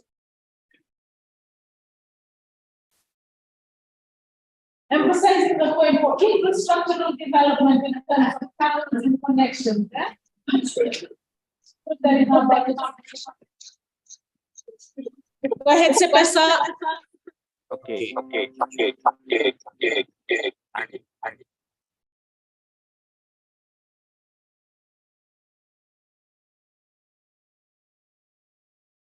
Yeah. So I'm not sure which ones where did I drop? Can you hear me? No? Yes. Go ahead, Pesa. So it's the connections and having that conversation with government, even though one might say it was not fast enough, it was not quick enough, not urgent enough for them to talk to us, but we are we're almost like at a crossroad where all that we're hearing, everything that we're putting together, it's coming in our budget submissions, it's coming in our consultations, doors are opening and conversations with government at various levels are happening. Yeah?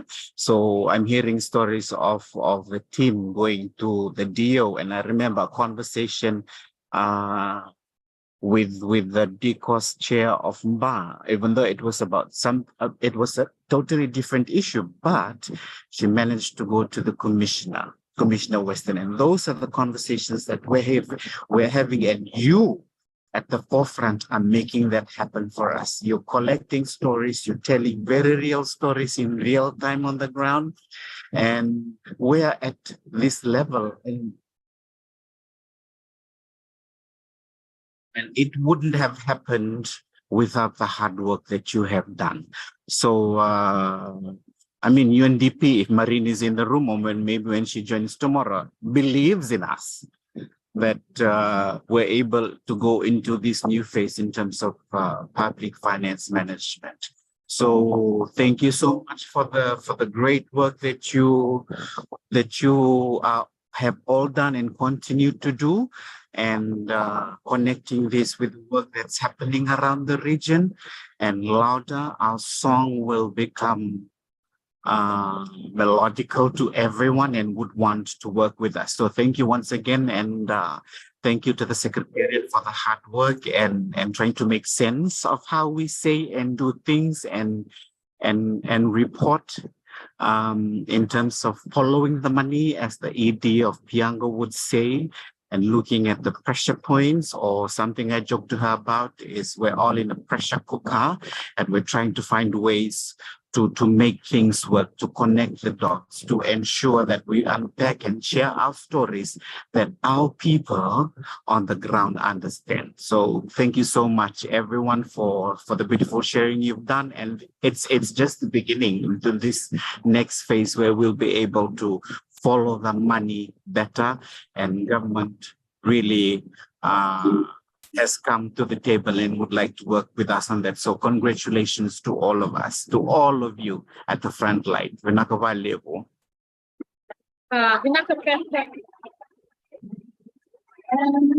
to session and questions. Will be here till Friday. They will also be here till Friday. The Talon also happen after programs in the afternoon. You can then get the rest of their stories, some of the most interesting parts. So with that, thank you very much for your attention and thank you for participating in the storytelling session. Thank you, Drew. Thank you, Jennifer. We have tea. You can drink that only from tea.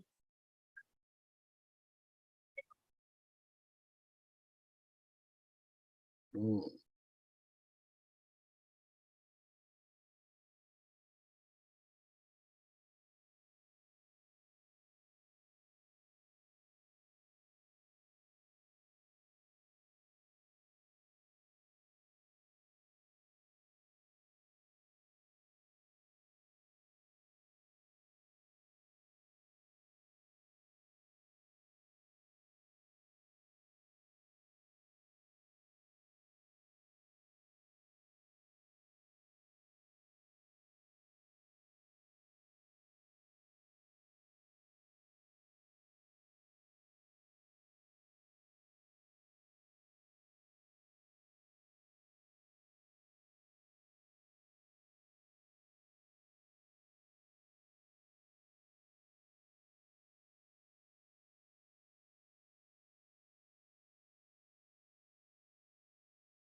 Hello.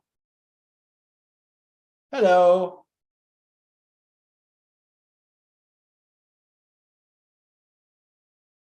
Hello.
This is not good.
Hi there, can anybody hear me?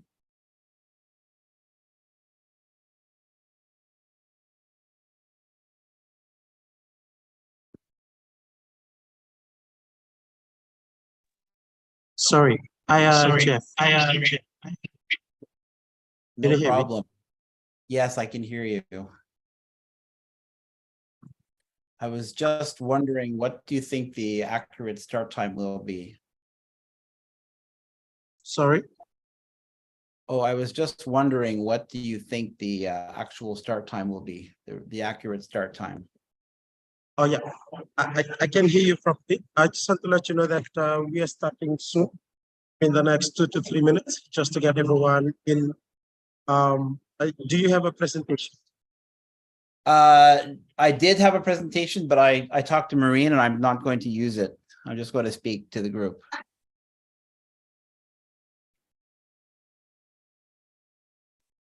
Is it, is it not good quality? Are you not hearing me well?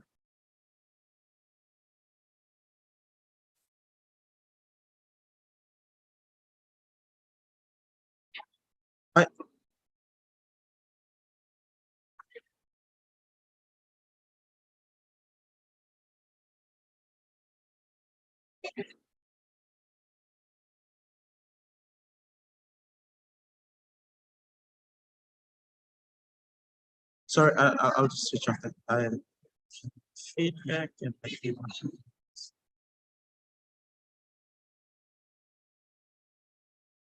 so apologies for that. I didn't realize that I got my because I'm it's ad live as well, and it was on that time. So my question would be, would you be comfortable to share the presentation from your end? I won't be making a presentation. I'll just be speaking. I've made you co-host, so you can share the presentation. Are you able to hear me? Can you hear me? Yes, I can hear you. Okay, I'm not making a presentation. No presentation. Oh, okay, cool then. Yeah. So just letting you know that we're having, we're giving everyone 7 to 10 minutes for deliberations. Feel free to go over that. Okay, But it's, sorry. So you're going to be another 7 to 10 minutes yes. before we start? Okay, how about, No, would no. it be okay? Each of us are given 7 to 10 minutes to speak. Oh, I as have soon 7 to 10 minutes. Yeah. Okay, that's fine. Or do you need more time? No, that's fine. No problem. Okay, cool. We can be generous for up to 15 minutes because Okay. we have time between our lunch. Okay. And yeah, so that we can allow time for questions as well. So Okay. we've decided to ask you to go first. I hope that's fine with you. Sure, of course. Okay, thanks, Jeff. Starting in the next minute. In the next minute? Yeah. Okay, Just to get the room in order. no problem. Thank you. What's your name, Thanks, by the Jeff. way? Josiah. Josiah, nice to meet you. Nice meeting you too, Jeff. Okay, thank Okay. you.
We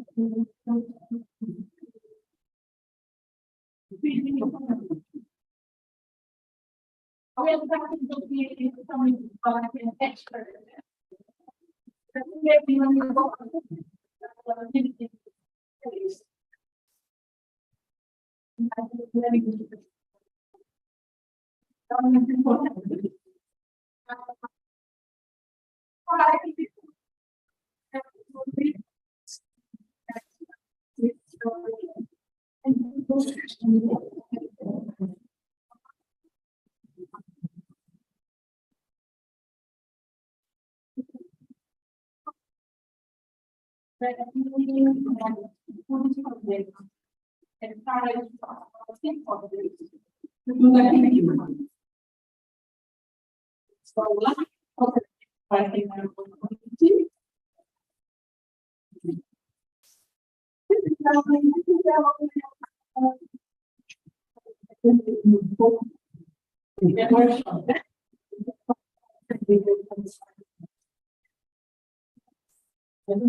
Next session is completely large. So I hope that you'll be energized by the whole people and then they will be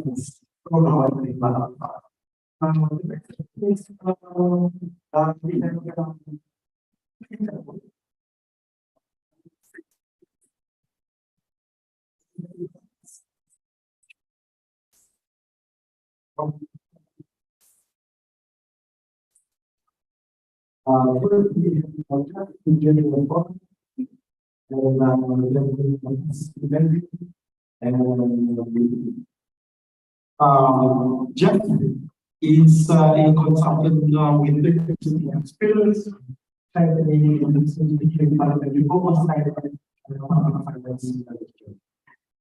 He is one of the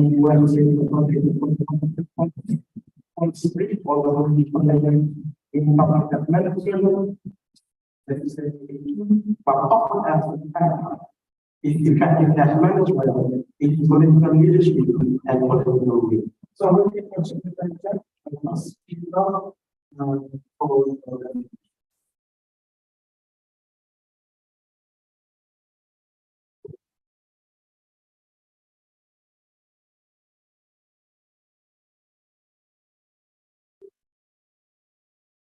Oh, thank you. I just got a WhatsApp from Maureen saying over to me. Thank you. I'm not really seeing anyone, so I don't have a lot of, I'm not really quite sure when it's my turn to speak, or I don't know who I'm speaking to, but I'm assuming that you can hear me okay. How many participants are we? We How many? have we have about 50 participants in the Lori virtual, and they are representative of our deposits, district council of social services across PG. We have representative from the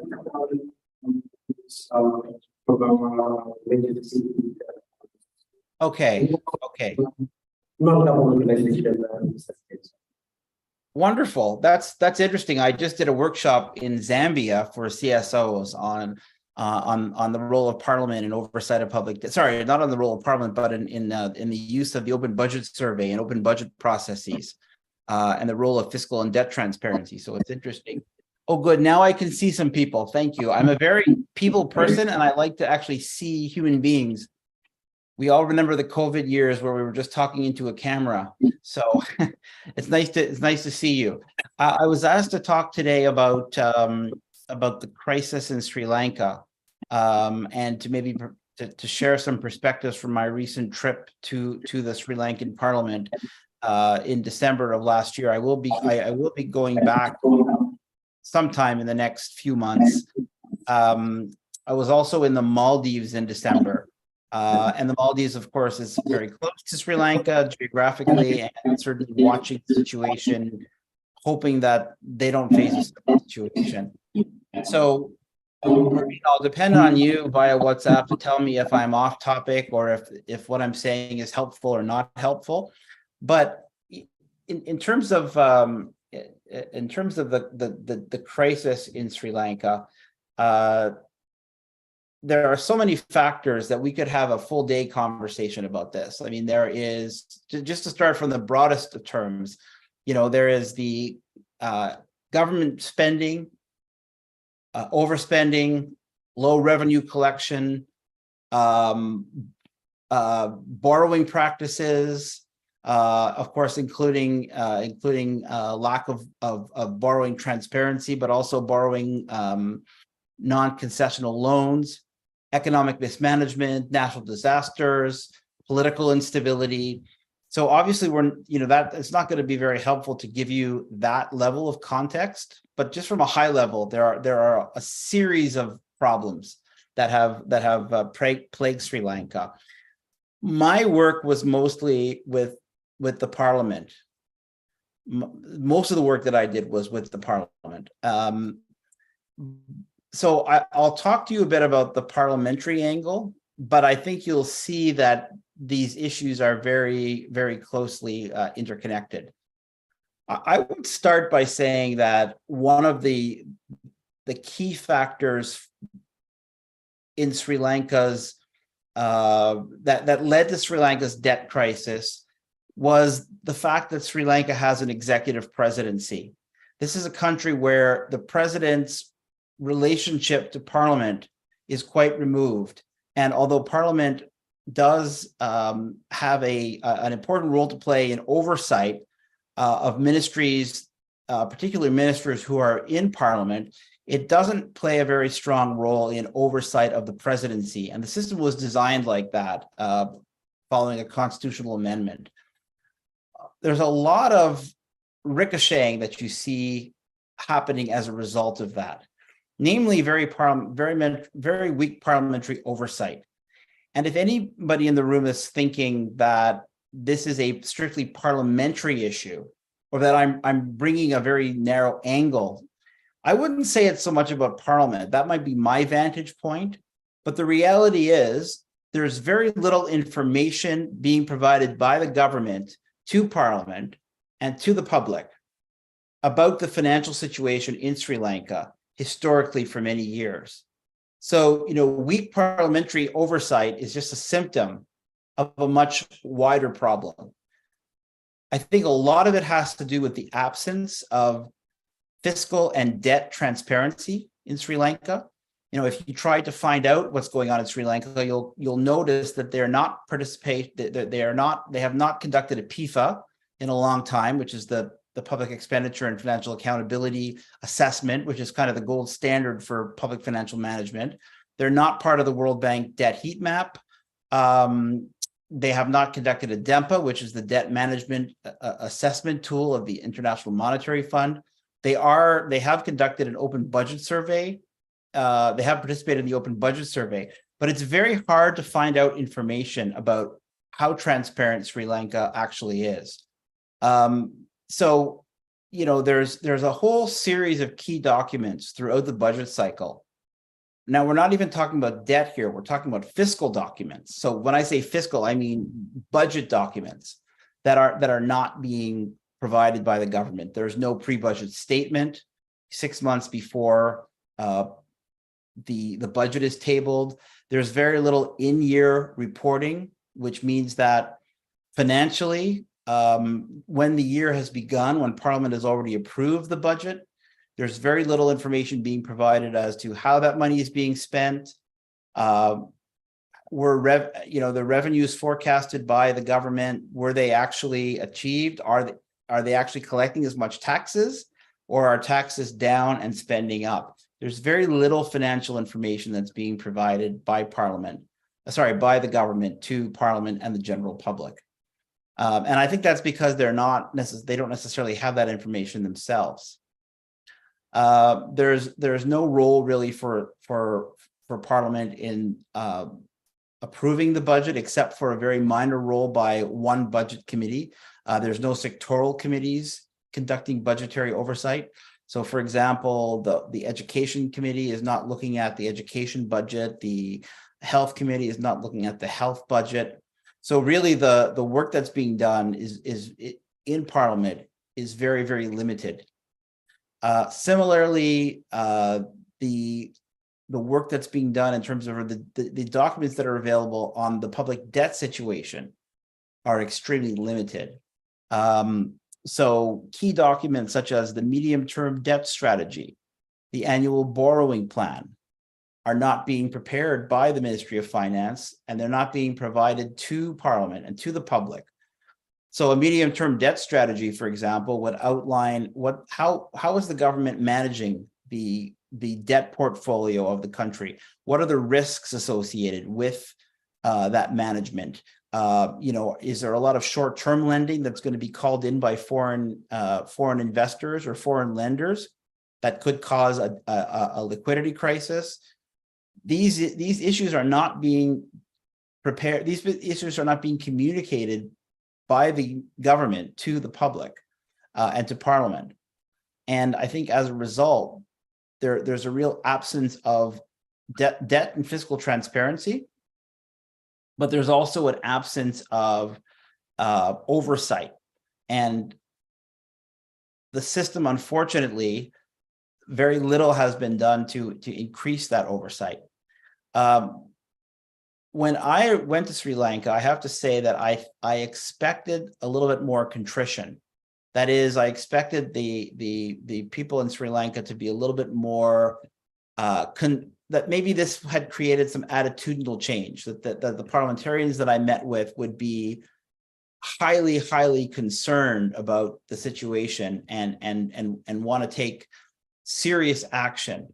Unfortunately, I didn't find that, and that was very concerning for me. So I didn't see that they were seizing the window of opportunity.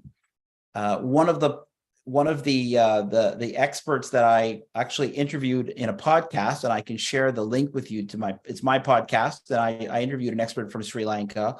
And what he said was that the politicians that are in power now, unfortunately, are the same ones who got Sri Lanka into the crisis. And until they go through an election, they're very unlikely to make any changes or to undertake any serious radical action. So unfortunately, the level of commitment to addressing the crisis, when it comes to Parliament at least, has been fairly limited. If I compare that to the Maldives, which of course is a neighboring country. Now, I'm from Canada, and we follow what happens all around the world, but of course, when something happens to our neighboring country, the United States, then it's in our backyard, and we say, well, if that happened there, can that happen here? And so the Maldivians are very concerned what happened in Sri Lanka. I mean, Sri Lanka is a middle income country, right? They weren't expecting the kind of collapse that happened in Sri Lanka. And so I was very pleased to see that the Maldives is in terms of their starting point, is much further ahead in terms of debt and fiscal transparency. The level of information that's being provided to Parliament and to the public is much more advanced. There's a lot more information being provided. And that, I think, is very telling and very significant. And so I don't know if the Maldives is necessarily going to end up in the same situation. That's a little bit of background about my impression of Sri Lanka and the situation. If there are any questions, I wasn't able to hear you very well, but if there are any questions, I'd be very pleased to respond to them.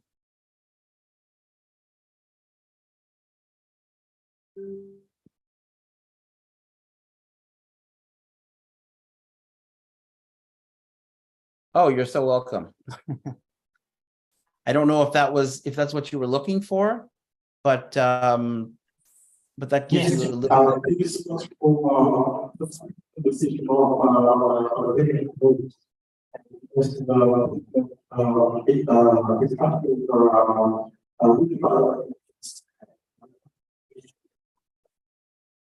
Unfortunately, I'm not able to hear the speaker. I'm so sorry.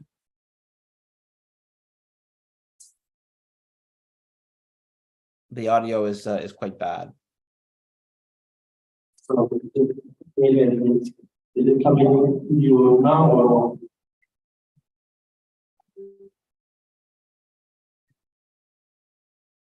I'm not hearing you very well.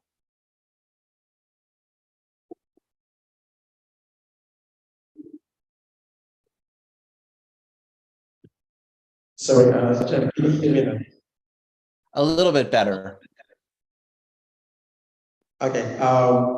Yeah, just want to thank you for starting off our panel with very pertinent issues around the weak oversight on PFM, and also the importance on making financial information available. And that's a good way to start this discussion on. We leave the questions to the end. I'm not sure if that is okay with you, but if you are just checking, are you going to be with us in the next 30 minutes, or you have to leave anytime soon? I can listen, but I could follow you by. Oh, I see you have other speakers. Yes, we have two more speakers in the room, and we'll have questions and answers after that. Okay, if you want me to stick around, I can do that, but I'll have to listen for a while instead of being on camera. But I could certainly stick around. Sure, not to worry. Okay. Thank you, Jack. Okay. Our next speaker, our next panel is Andrew. Andrew is macroeconomics advisor with IMF in the Pacific. So I won't take much of his time as well. I'll pass it to Andrew to dive right into it. Thank you. If I speak like this, is that okay? Everyone can hear me? Right. So, as the fellow said, my name is Andrew Gomez. Now, I am a macroeconomic advisor. Help countries develop their. My talk here today to give you a little bit of context around the situation facing. I hope that context enables to form your judgment about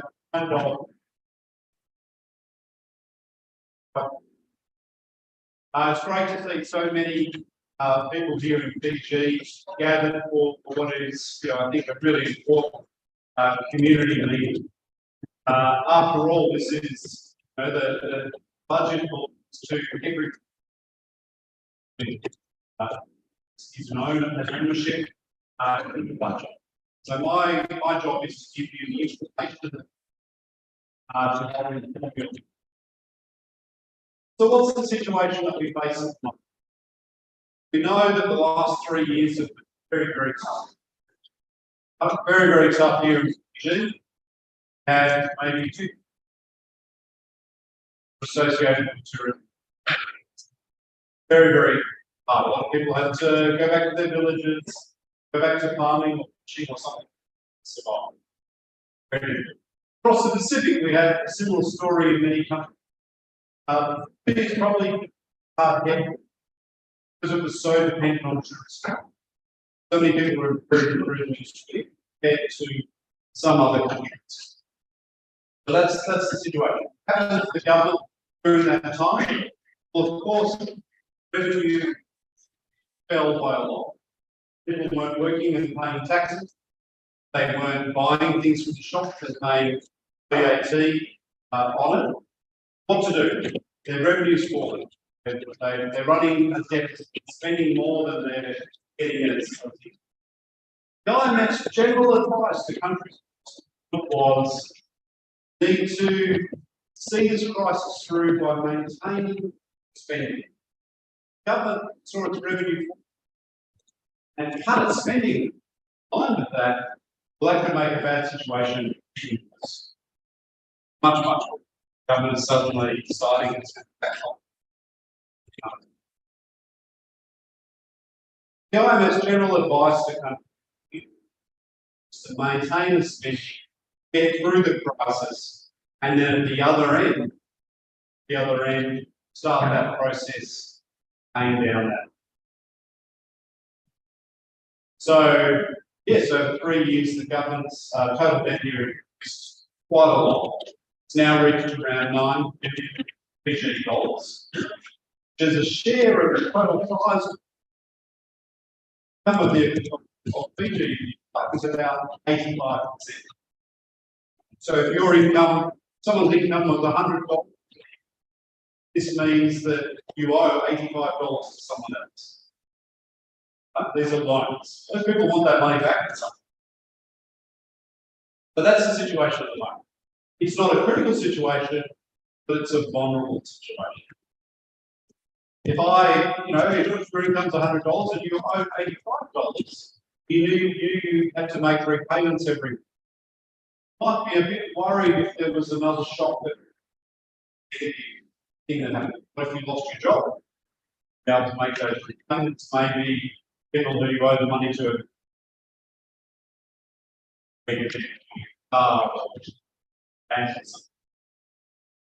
There's a big storm or a climate-related shock, then you might not have as much capacity to deal with. Need to have some more. But in the Pacific, we know we get climate-related shocks pretty regularly. Cyclones, storms, other things. When they do, a country like Fiji, it costs the government and to rebuild structure. So having that much debt is how we would describe it. It's not, but we're less equipped to deal with the next shock. About your own household budget, too much debt on the edge. You're not able to any unforeseen expenses. Might not be able to borrow, might not be able to have savings. So it is an issue. It is something the government has to have to deal with. The other issue around that debt is you have to pay interest on it. In between June 2021 and June, government had to pay 370.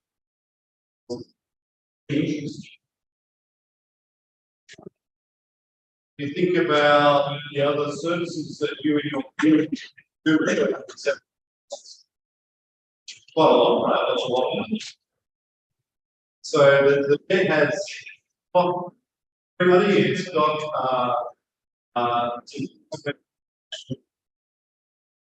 nothing to do. Jobs and support the economy. Very, very tough time. Now we've kind of have this issue that how do we think about it? How do we approach this? Do we say, right, we just have to pay this down as fast? Or do we say, hey, let's not worry about it and just go about our business? Those are two extreme views. A middle. One of the things we can do, where does the government get its money from? Taxes from the economy. People who have people are buying things in the shops. Companies that are making money and earning. All of those things. Economy is free. Government will make it.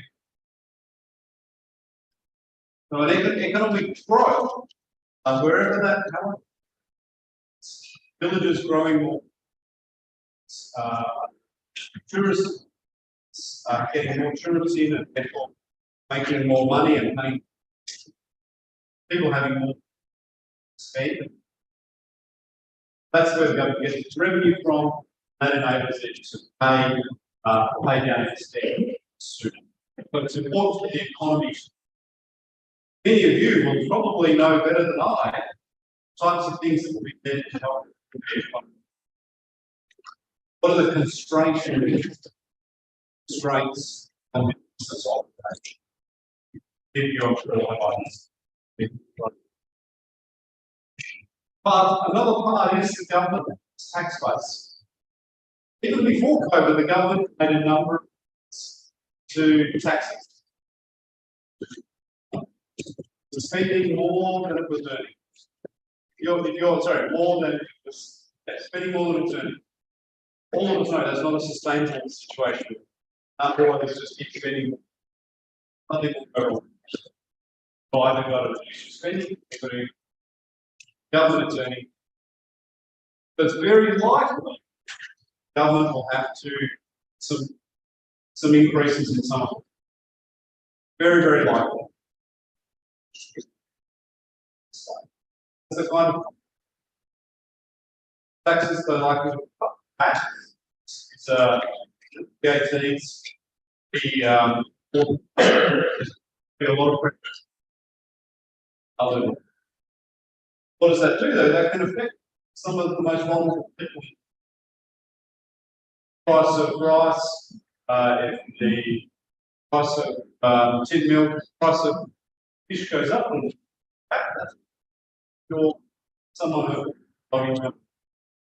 So at the same time as doing that, the IMF's recommendation, yes, increase taxes again, but also you need to channel some of that money to the most vulnerable people and compensate them for some of it. So that's one way of approaching. Government is certainly going to do something. They increase taxes, revenue, mainly. Certainly wouldn't have marginally cuts to spending. That can actually slow economic down. But if the government wants to keep providing the services and they're not getting enough revenue to cover that, over time, the economy is growing, the government's collecting tax revenue, that debt will become less important. Your income goes from $100 a year to $200. Your debt used to be $85, maybe you're less worried about your income's now $200, but the debt's still $85. Everyone understand that idea? Your income goes up, the value of your debt as a share of your income has fallen. right? It used to be 85%, you double your income, it's now 42.5%. So if you can increase the size of the economy, increase the amount of money the government is earning, that will make the debt less of a risk for the people. That's the current context. The good news is the Fiji economy is growing very strongly. Grew by 16% last year. Tourism, people are coming from Australia, from New Zealand and the US because they want to experience Fiji culture and the beautiful people that live here. So you've got something really going for you. That's a real, that's a real version. But there also needs to be other industries as well. There needs to be, more of everything, more agriculture. It's easy for people to start businesses. It could be a micro business, or it could be a big business. It needs to be easier to get investment, get access to land. Businesses need land to operate. If they have those things, the Fiji economy will grow stronger. The government will collect more revenue. There's more jobs for people, more income, and the debt becomes less. Thank you. Thank you, Andrew. What a great way to start. Presentations on budgets belong to every Fijians. Thank you for the reminder, Andrew. And also, looking back at our presentation, the importance of understanding the economic outlook as a citizen, and nailing it again at watching our spending not to be more than what we earn.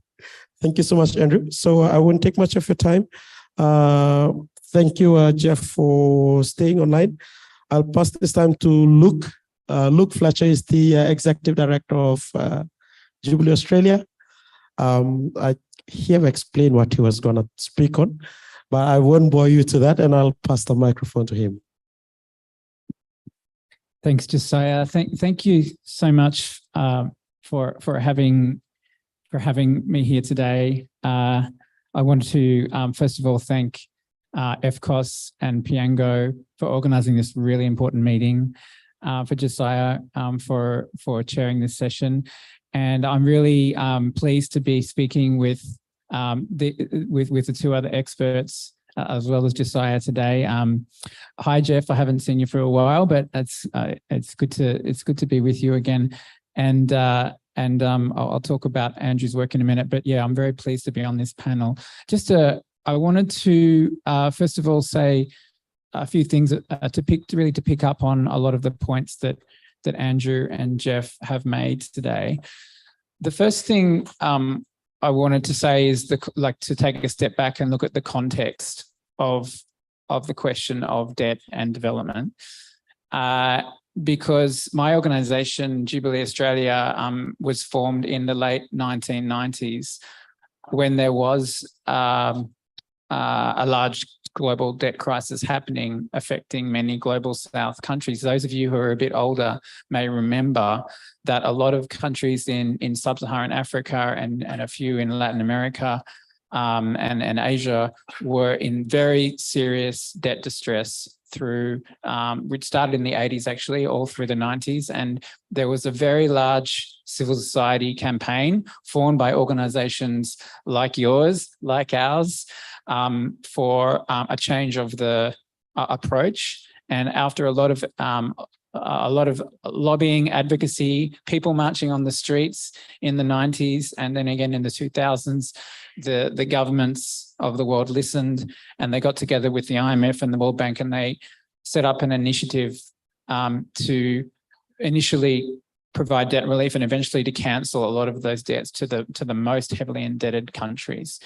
We're not quite in that situation here today, as we were in the late 90s and the early 2000s, but we are still in the context of a situation of increasing debt levels across the global South at the moment, and it's also affecting the Pacific. If you compare, and it's also affecting small island states a great deal. if you actually compare the Pacific to the Caribbean is actually in worse shape than the Pacific in terms of the debt levels of a lot of its countries. They're extremely high. If you just move to the next slide, Andre, you can see that now this would be actually, if you can go back one slide to the table with the yellow bars. Can you find that on the? No, maybe back. Okay, it's not coming up. That's okay. It's not displaying, but that's all right. I just had a graph I wanted to show you about the debt loads before the pandemic and after the pandemic, and it was picking up on Andrew's point that for countries like Fiji, we've seen debts before the pandemic. Fijian debt situation was just under 50% of GDP of the economy, and after the pandemic, it's risen, as Andrew said, to 85%. You now have a situation where there are 3 Pacific countries with debt to GDP ratios. So that's the amount of total debt compared to the size of the economy of over 70%, which is where we're starting to get quite alarmed. And the IMF, and that may well have been Andrew's own work, has a ranking of the countries that are in how at risk they are. And if you just go, if you have a look at this slide, you can see on the left-hand column, these are 12 months, these figures are about 12 months old, so they might have changed, but you can see the high risk of debt distress. You've got Kiribati, Marshall Islands, Micronesia, PNG, Samoa, Tonga, Tuvalu, and moderate risk of debt distress, the Solomon Islands and Vanuatu. You can see that Fiji is not there, and there are reasons why it's not there, but it doesn't mean that it's not a serious situation in Fiji as well, as Andrew said. So we have this context where we already had actually quite high debt levels in the Pacific even before the pandemic for many, many countries. As Andrew said, Fiji's debt situation worst because of what happened during COVID. But for other countries, we saw the average debt to GDP ratio for across the Pacific nations rise from around about 32% to around before the pandemic in sort of 2019, 2020 to around 41%. So you can see that's a significant average rise across the region.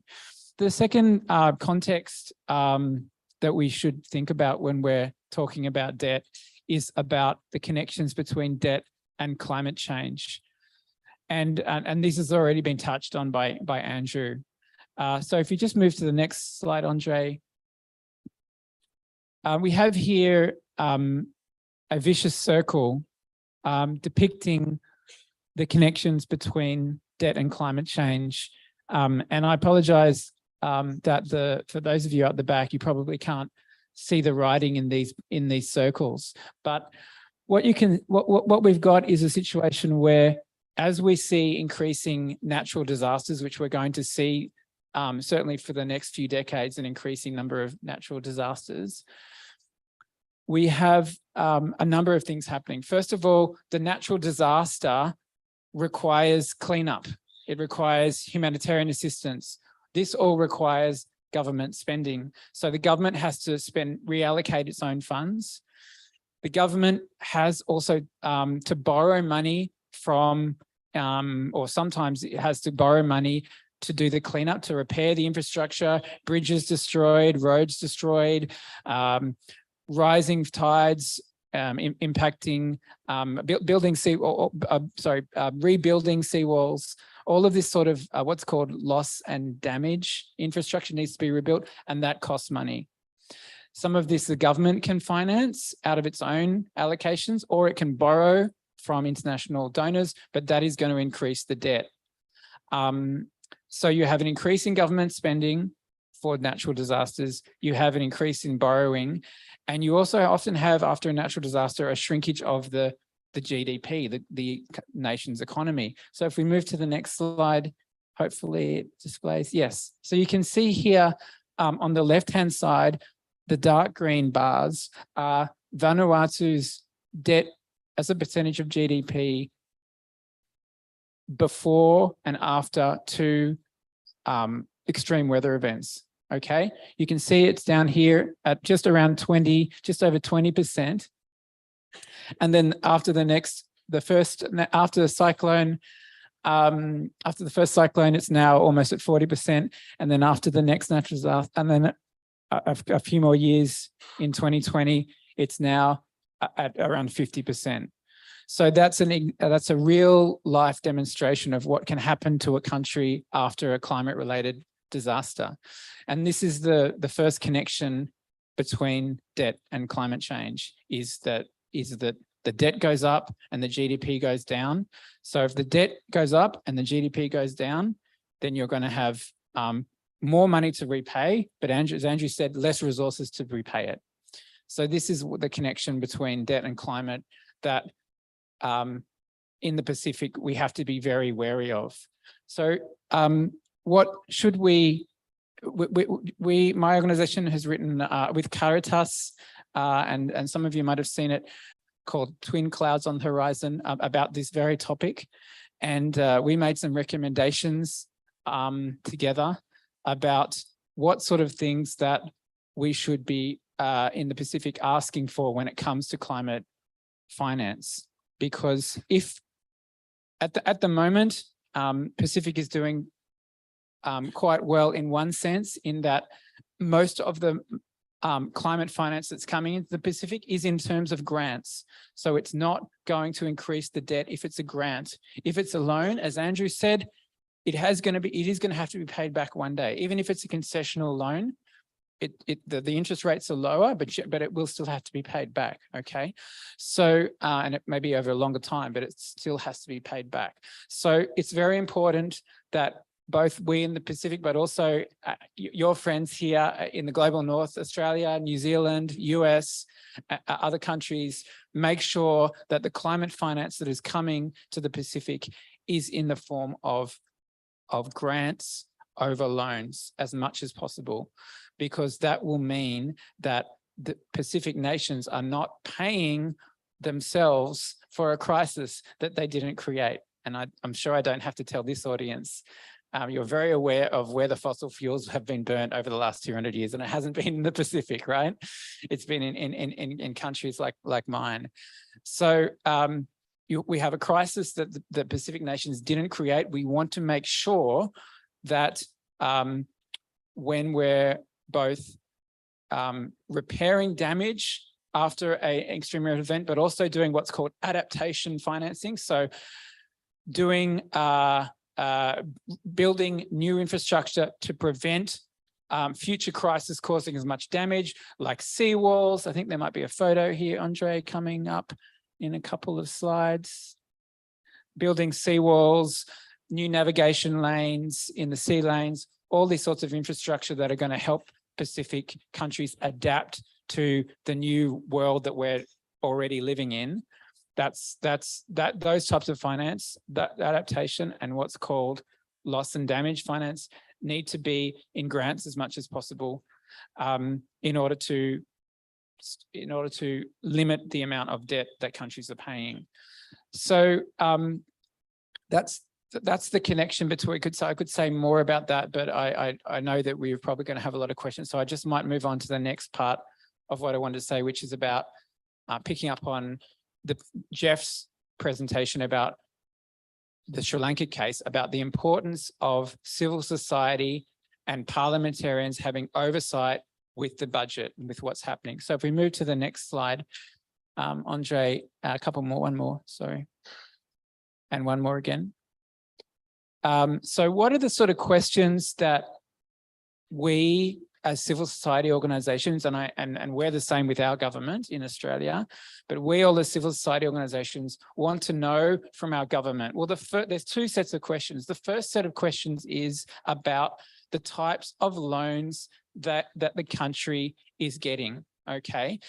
So there's three basic types of loans that you can get. You can get a bilateral loan. So say Australia lends Fiji or makes a loan to Fiji, for example, to like it is doing to help rebuild the airport or help do some upgrade to the airport in Nandi, right?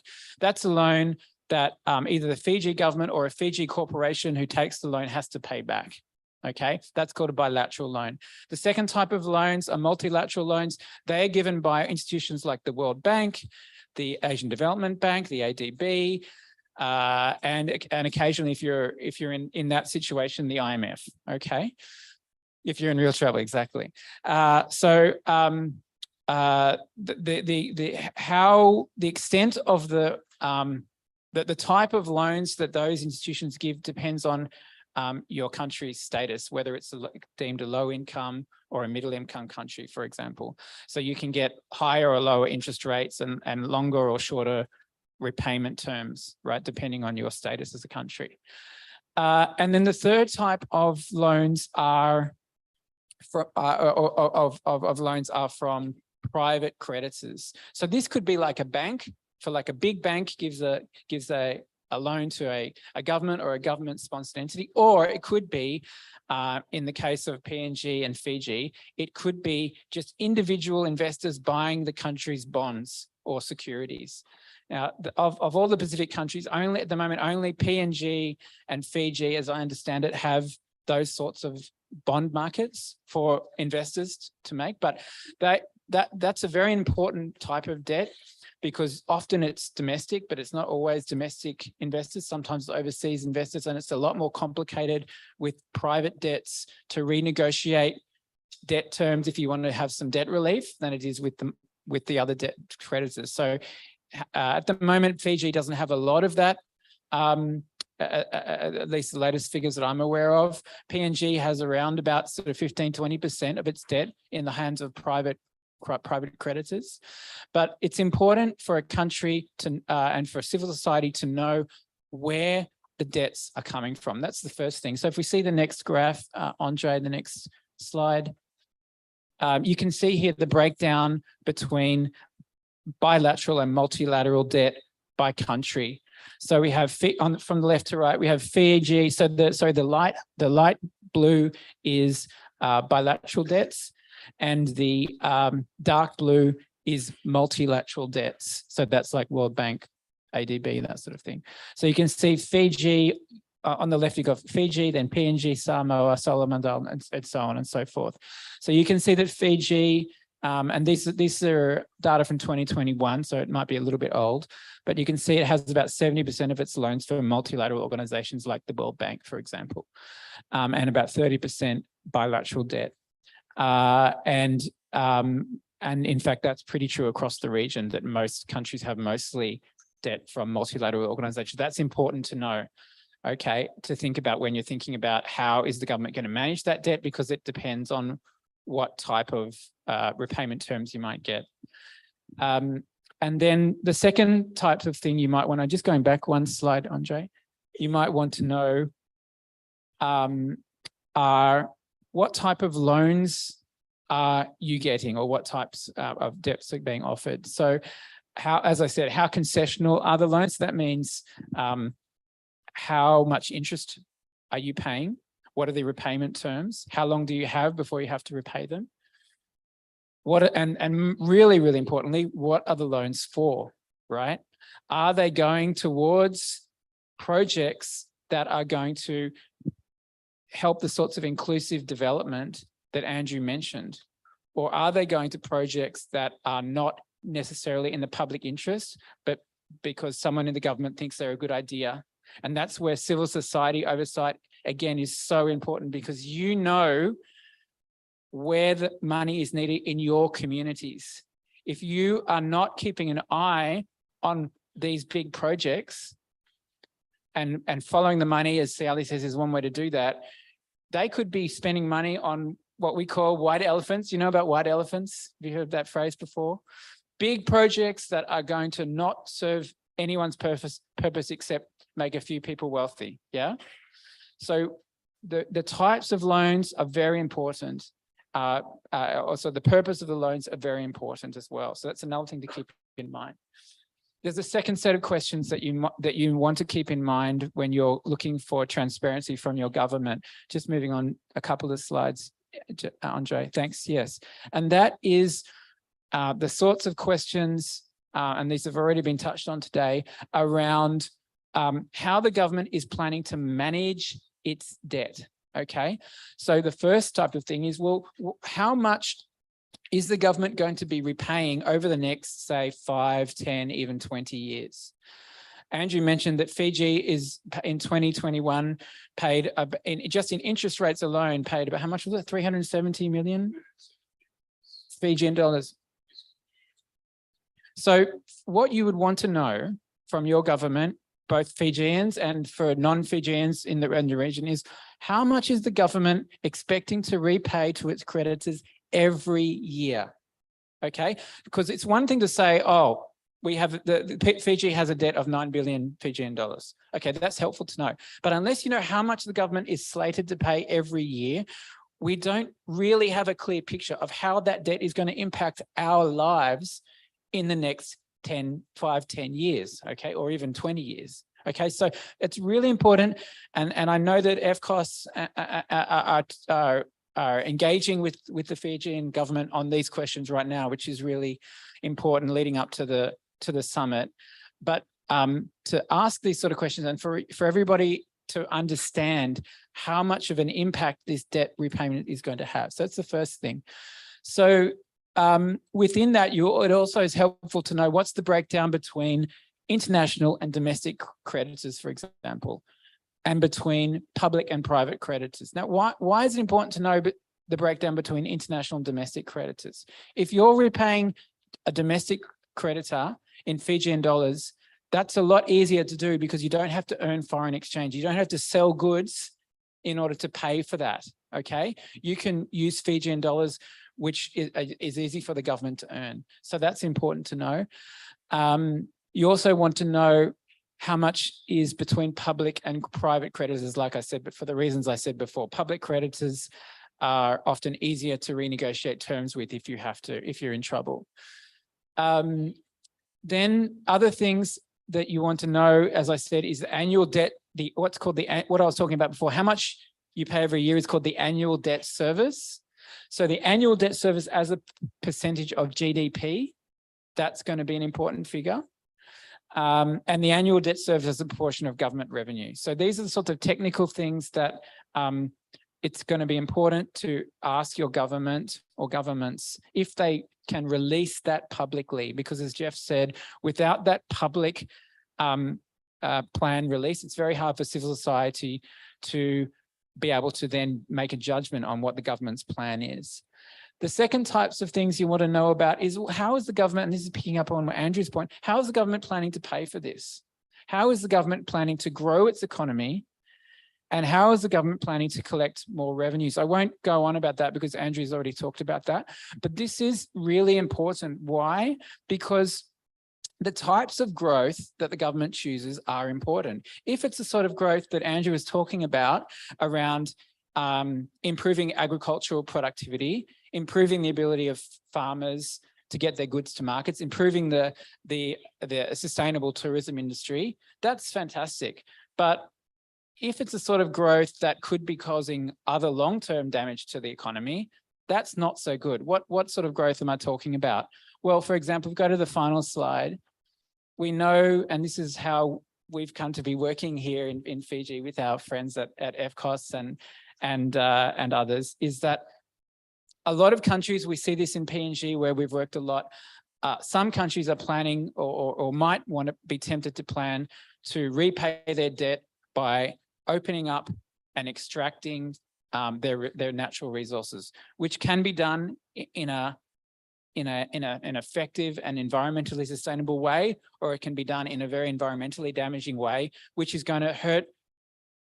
Not only is it going to hurt the environment and the lives of the people who live in those places, it's actually going to do more economic damage in the long run. If your rivers are polluted, if your forests are cut down, that's going to affect not only your immediate climate, it's going to affect your ability to earn a living and raise livelihoods, right? So if there's extraction, it has to be done in a very careful way. The issues that we're seeing in a lot of, I know there are people from Bar here today. There are people from Singatoka here today because we're working with EFCOS and with Caritas and with the Columbans about the black sand mining that's happening in Bar, that's planned in Singatoka. There's a big copper gold mine planned in Namosi province. If these extractive projects are not done in the right way, then in order to repay, and if they're done in order to repay debts, I think it's important for Fijians to ask themselves, well, is this the types of development we want? All right, so this is where the debt connection connects with the entire questions around what sort of development do you want to have in Fiji and across the Pacific. There's also questions around deep sea mining there as well, okay? If you're in the Solomons, and PNG, there's also the question of logging, et cetera, et cetera. So I'll leave it there. I've probably talked a little bit longer than I promised, but thank you for, again, having me here today and look forward to hearing your questions. Thank you, Luke. Thank you for drawing us nearer to how to be more participatory, or how to participate better, asking those lines of questions: how much, where, how, why? And thank you for that reminder. I know that we're standing between you and a lunch. I'm just looking outside. Lunch is not ready yet. So I'll try and be very brief with my presentation. And I was just thinking on how can I link the presentations from the gentleman to the work we do. And I was a little bit reluctant to do this because I'm presenting back your work to you. It's more of like getting the information from you and make it my own and trying to bring it back to you. But I'll see it as a reminder, and I'll try my best to link it to the presentation. When I was thinking about understanding the context of current economic context in Fiji, one of the outcome or the underlying theme of our, not only of PFM, but our work in the past few years is transitioning to a people's economy. What is a people's economy?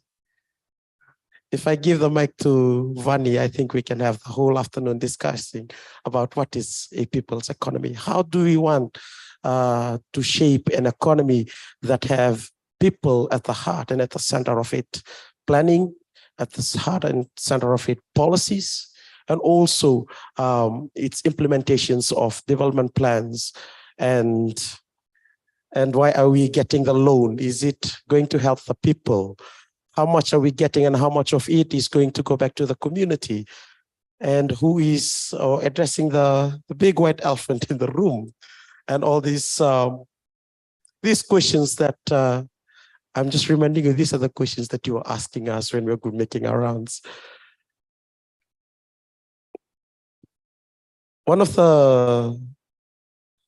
If we are to summarize the work of PFM that we have done, it comes to this kind of like, I'll say, a statement or a one-line statement. A sustainable livelihood are nurtured and protected when there are strong public finance management structures and participatory processes of development. Where do we get that statement from? We've heard about SAUTU earlier today and how it came about. I just want to share with us what were the discussions that we had as FCOS and DCOSs as a family in what does SAUTU means. SAUTU is for those of us who do not understand Itaukei term, SAUTU is an Itaukei term for well-being or prosperity in certain matter. So a few of the things that came up were inclusion and reciprocity. Another term that came about is when we have SAUTU, when we have well-being, real well-being, we'll have peace. There's an absence of instability. We have balance and spirituality. We'll have well-being, we'll have ecology, we'll have prosperity and abundance. When we reach SAUTU, there will be no reason to loan. That was one of the discussions that we had. In interdependence and mutual care. We do not exist alone. We coexist in a community. harmony and cohesion, resilience and sustainability. Those are a few of the key points or the theme that that we started our journey with PFM. And when we had the discussions about what is a people-centered economy or what a people economy looks like, and we have to try and to anchor it with an asset or something that the other stakeholders understand. Because when we talk about SOTU in our FCOS and DCOS platform, everybody knows what is it. But can the other stakeholders understand that? Or how do we bring this to bring this forward to an existing framework?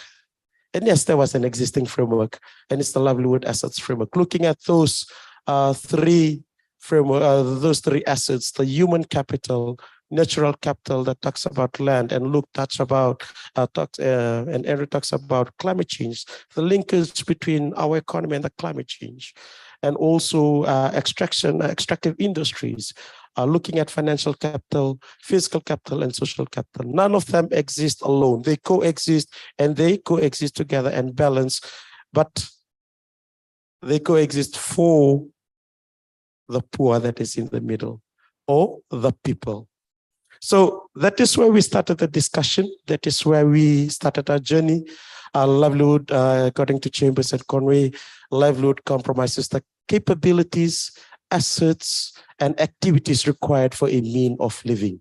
And like SOTU, livelihood assets framework is people and community-centered, multi-leveled, dynamic, responsive, and participatory, requires partnership.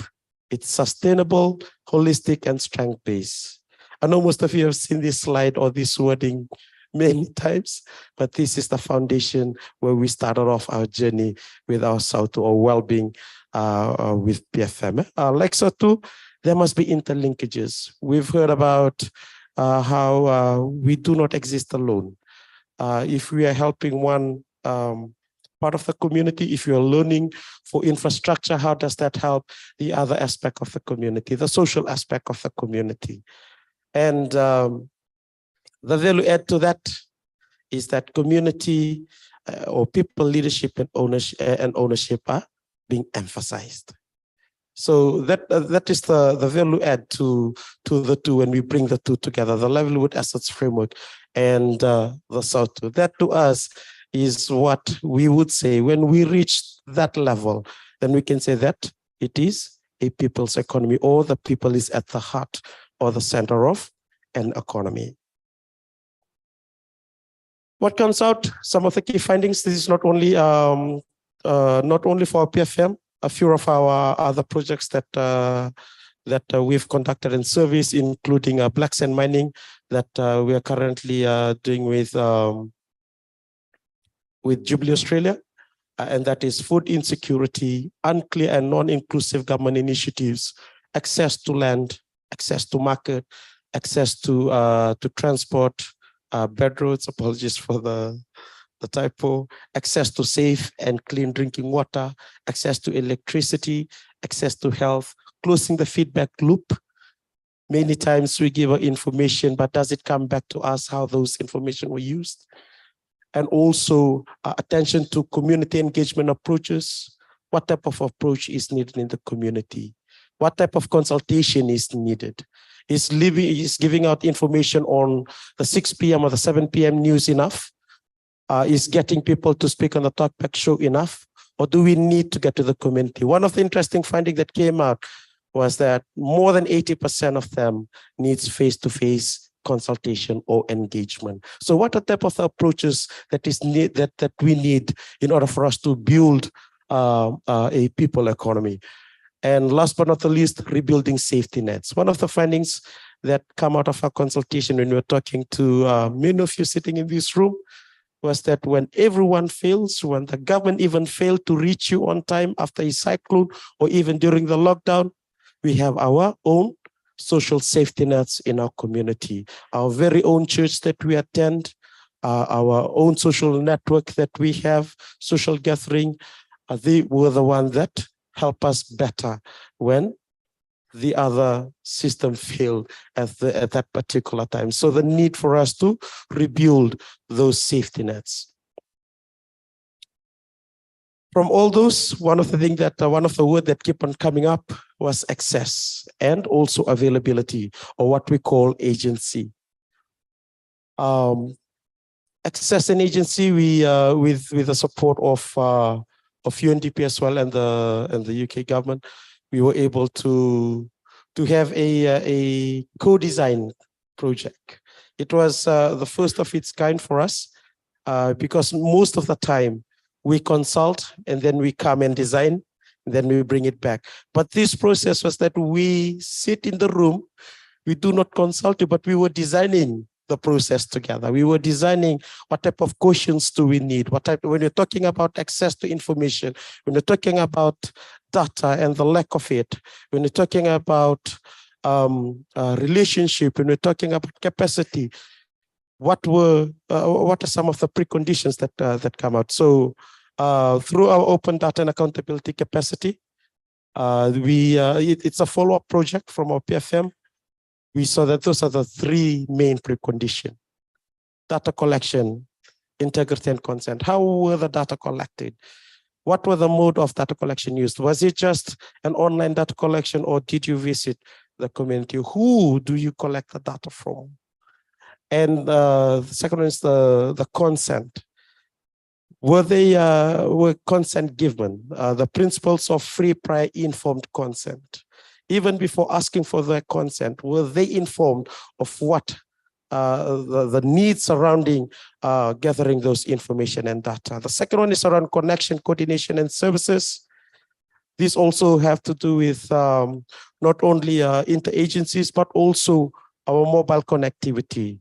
This was going back to the time when the government putting most of their stuff online, on social media, and also on the website.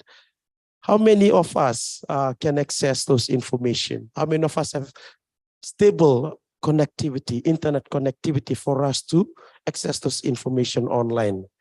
And the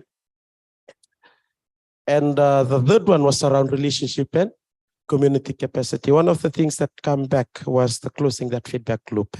Most of the time we go and collect information, and that was the end of it. And then the next time we go, so we need a fresh set of information. Did we make it an effort to report back to the community? And I can see Van and Mr. Nakora nodding, they were the one who contributed to this. So those of you of the work that we're doing, access and agency, but where to from here, where to from there. After that, one of the things that we're working on right now, just 4 main points to wrap up, is that the need to categorize to categorize our needs. Luke and Andrew have touched on it, and also Jeff, investment infrastructure to that ensure access. One of the things that we try and see is that when we are following the money, we're also looking at the impact of those developments. If we're building the road, why is who are going to benefit from that? And from our, one of the things that we normally do with our budget submission is, if you are suggesting for an infrastructure investment, put the people in that investment. How many women are we going to help? Access to market, access to health services. So how do we categorize and also prioritize the needs in the community? We've heard from Vani that, yes, we can say that I need the 1,000, but who needs it more? The second one is around social protection flows, the non-negotiables in any development. If the government is going to redivert their spending, there are a few places that we do not have to decrease or cut our budget from. One of the easy one that we're discussing was the welfare assistance to persons with disability and also women. Third one is the need to influence standard in our work. Standards. Of course, we have a code of accountability. We're also working, earlier this year, we've passed our CSO code of conduct for those who are working in the humanitarian space, and a few other standards that we aspire to advocate on. Why are we doing this? so that when we are dealing with people, we are not causing more harm. So that, sorry, it's supposed to read harm and not hurt. So we are not causing more harm when you're going to the community. The absence of standards in our work will cause more harm in the community, and especially the vulnerable community. And last but not the least, again, goes back to access and agency, the access to informations, the availability of these informations and agencies, referring to who and where should we access information from. Sometimes the information is available. One of the things that comes back to us, I don't understand this table. I don't understand this graph. What does it mean to me? So the translations of those information is important as well. Not only the availability, but the translation as well.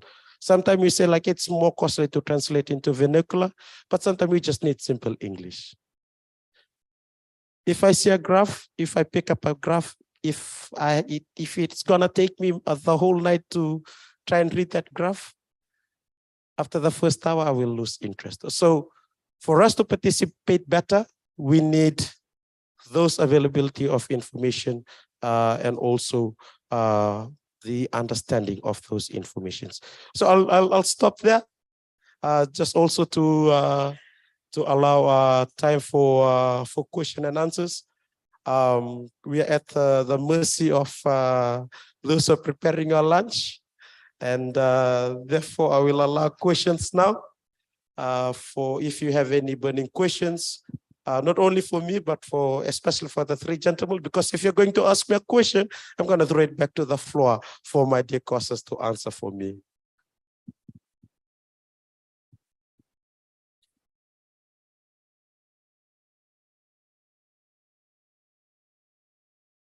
I just thought that I'll share a little bit from the citizen budget of Kiribati. The citizen budget that we had supported to be established were in 6 countries.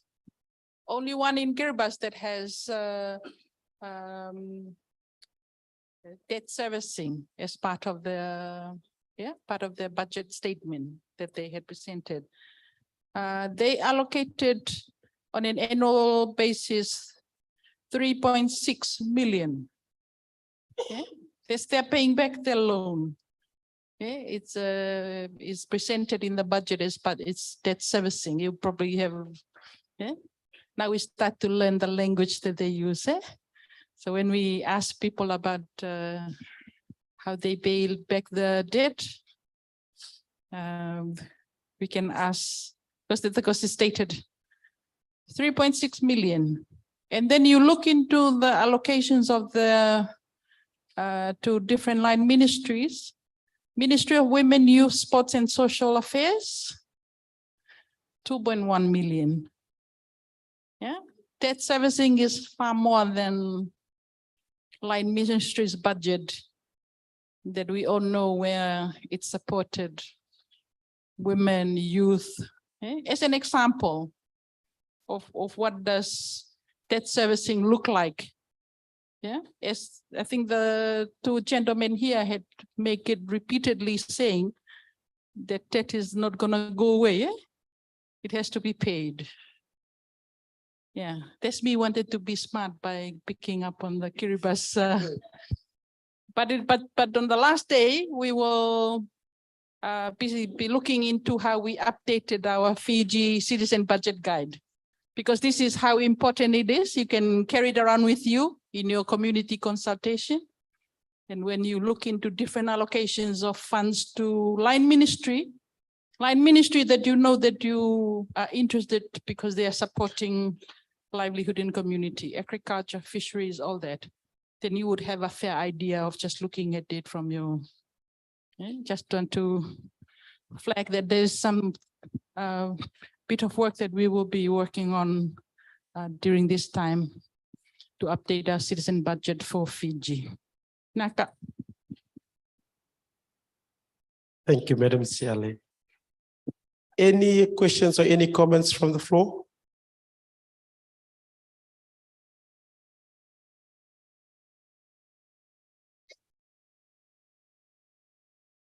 Yeah, thank you very much, gentlemen, for the information that was shared to us today, and really opened our eyes and mind on what's happening in the financial status that we are in. I like the part that Luke said about the grant over loans. And yes, in looking at it, we really agree that, right now, we are supposed to be focusing on how can we get grants to be able to help the communities instead of looking at loans, because they are already countries has a lot of debt to pay off, and we just recently we had a proposal writing a workshop in the West, where we thought that, while waiting for something to come, this might be one of the important things that we should learn to how do we do proposal writing to ask for grants. Ask for grants for tanks, water tanks, ask for grants to do our bridges, ask for grants, how would we be able to help us with our cane farms, doing the drainage system. And today it really has put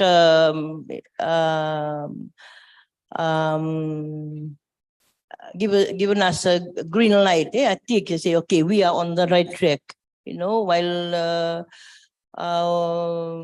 this is not the right time to ask for loan. This is just the right time to ask for grant to help us rebuild or build or help us in a community. And apart from the tax, for us in the Western, we are cane farmers. A lot of us are cane farmers, rice farmers, vegetable farmers. And I think this is an eye-opener to us where, and most of the ladies that are here, they are business women in the market. They sell in the market vendors. They are handicraft makers.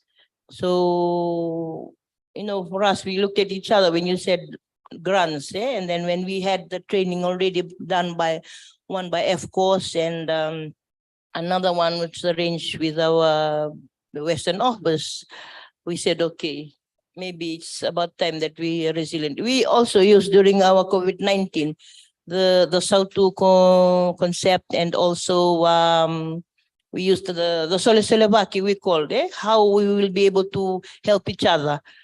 You give me sugar, I give you cassava. Those kind of things that we, you give me dalo, you give me rice, I give you dalo. So those are some of the things that we are doing. And also the barter system that came in really helped us when there was no money or no assistance given by government. I mentioned before the mechanism that's already there in the community, which doesn't need us to be borrowing from the government. So maybe those are some of the things that needs to be tightened, to be brushed up, like J. Tokoni has mentioned, the SAUTU and the Kadivaka, how would we go back? Kadivaka is you go and tell, you go, just tell people in the community. When we go back, maybe this is.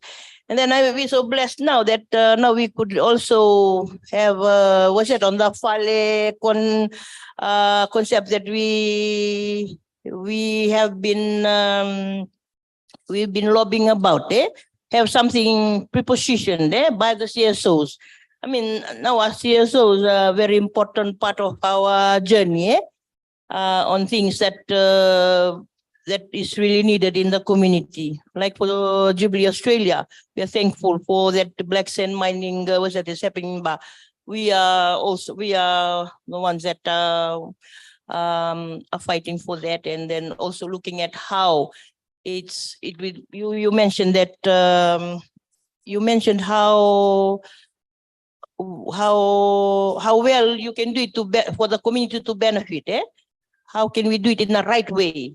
And that right way, I think maybe after this we'll talk. And then, what is the right way for you not to spoil the ecosystem, that we are eating from, the fishes and the sea and whatever is there, the livelihoods of the marine, and also the people that live around it. What is the right way? Maybe that's one of the things that we were said, the things are not done the right way. That maybe that's affecting us now. So when we look at it in a positive way, maybe we'll overcome, and see what we can do within ourselves, within our community, so that the government can concentrate on repaying the debt and for us to concentrate on each other. And then with the help of our CSOs that are always giving to the community. Thank you. Thank you, man. I know the time has caught up with us, but I will allow time for the two gentlemen to maybe share a last point and to wrap up. Thank you to Siale for the reminder that now we have some new terms to start using, debt servicing. And we also know the understanding of the budget document. Now we know where to look and to make better, to participate better in the process.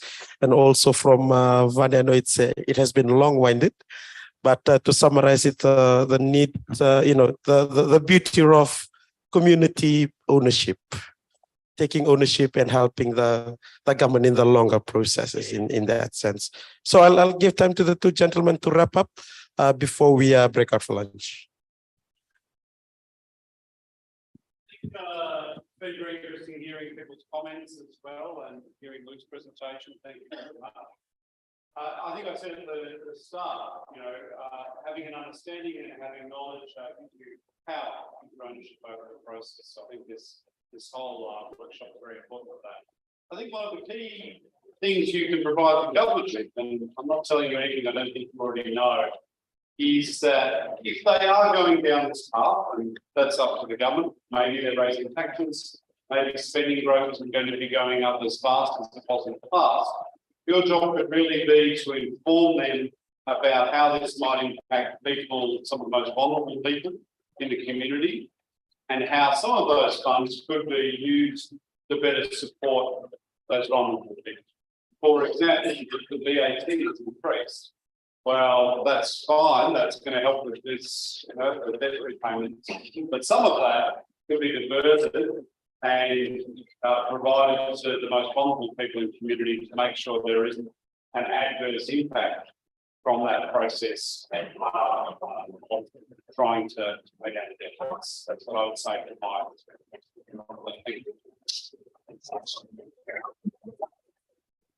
Thanks. Yeah, I'd echo those sentiments from Andrew. I want to respond to the comments and from my friend from the West. I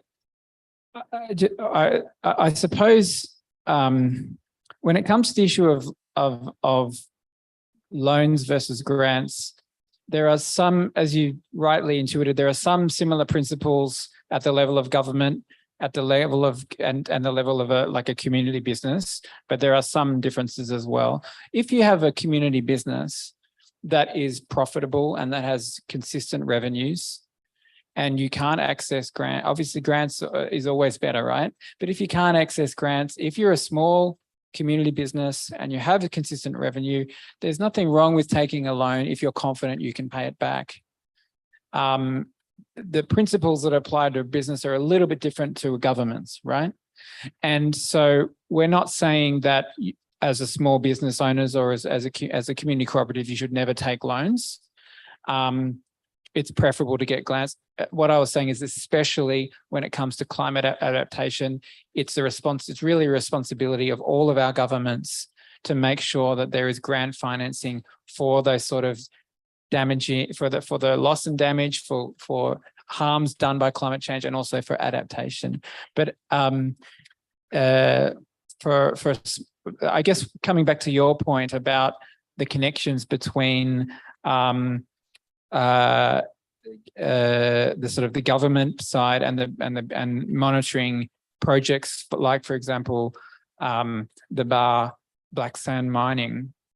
it's the same principles in both cases, right? When it comes to Blackstone mining or any other type of extraction that's being pushed by a company, it's important to have that transparency from the company. What are they planning to do?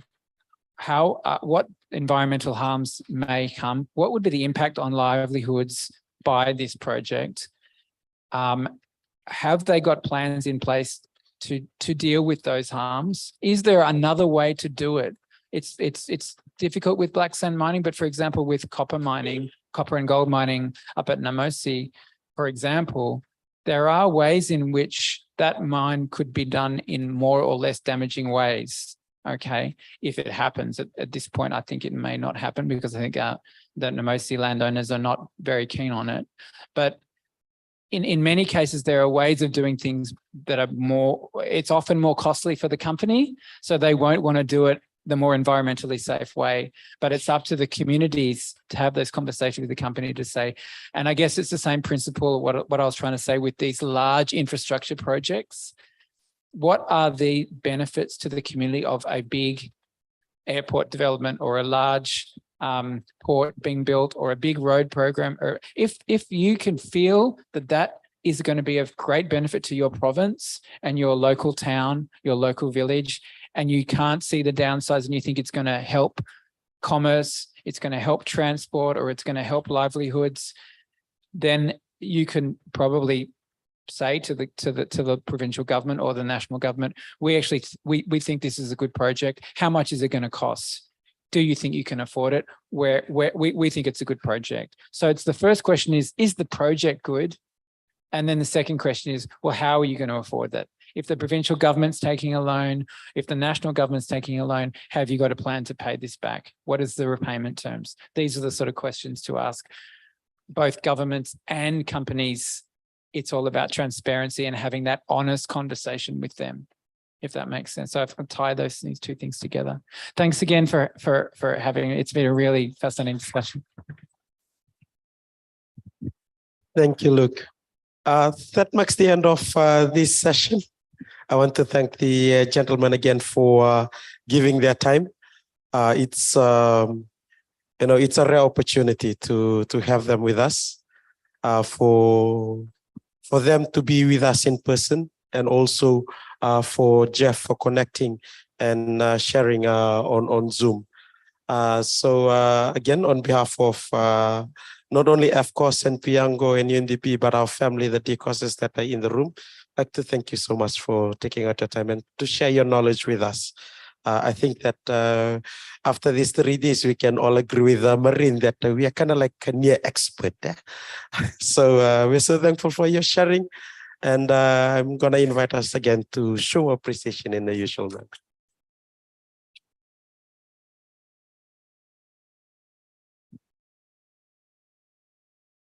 For us, I've been informed that they're setting up lunch. It's a little bit, there's a little bit of a delay. So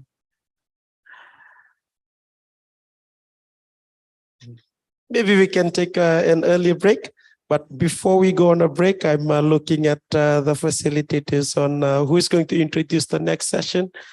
Just to help our discussion after lunch, maybe we'll give this time for them to introduce. We're not jumping into the next session. We're not going to start until after lunch, but I'm going to invite them just to introduce what we're going to do next. Angela, just to share with us what we're going to do after this.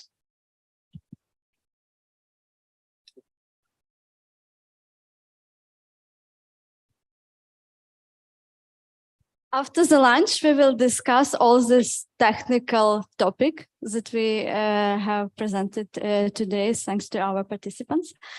And we will be divided into 3 groups. I will circulate 3 rounds of different questions, and then we will discuss what will be our key points on each of the question. So I think we will have fun there because it's already part for discussions, not only for listening to you. Thank you. Thank you, Angela. So yeah, we break for lunch now, and we'll let you know later when we are starting. Thank you.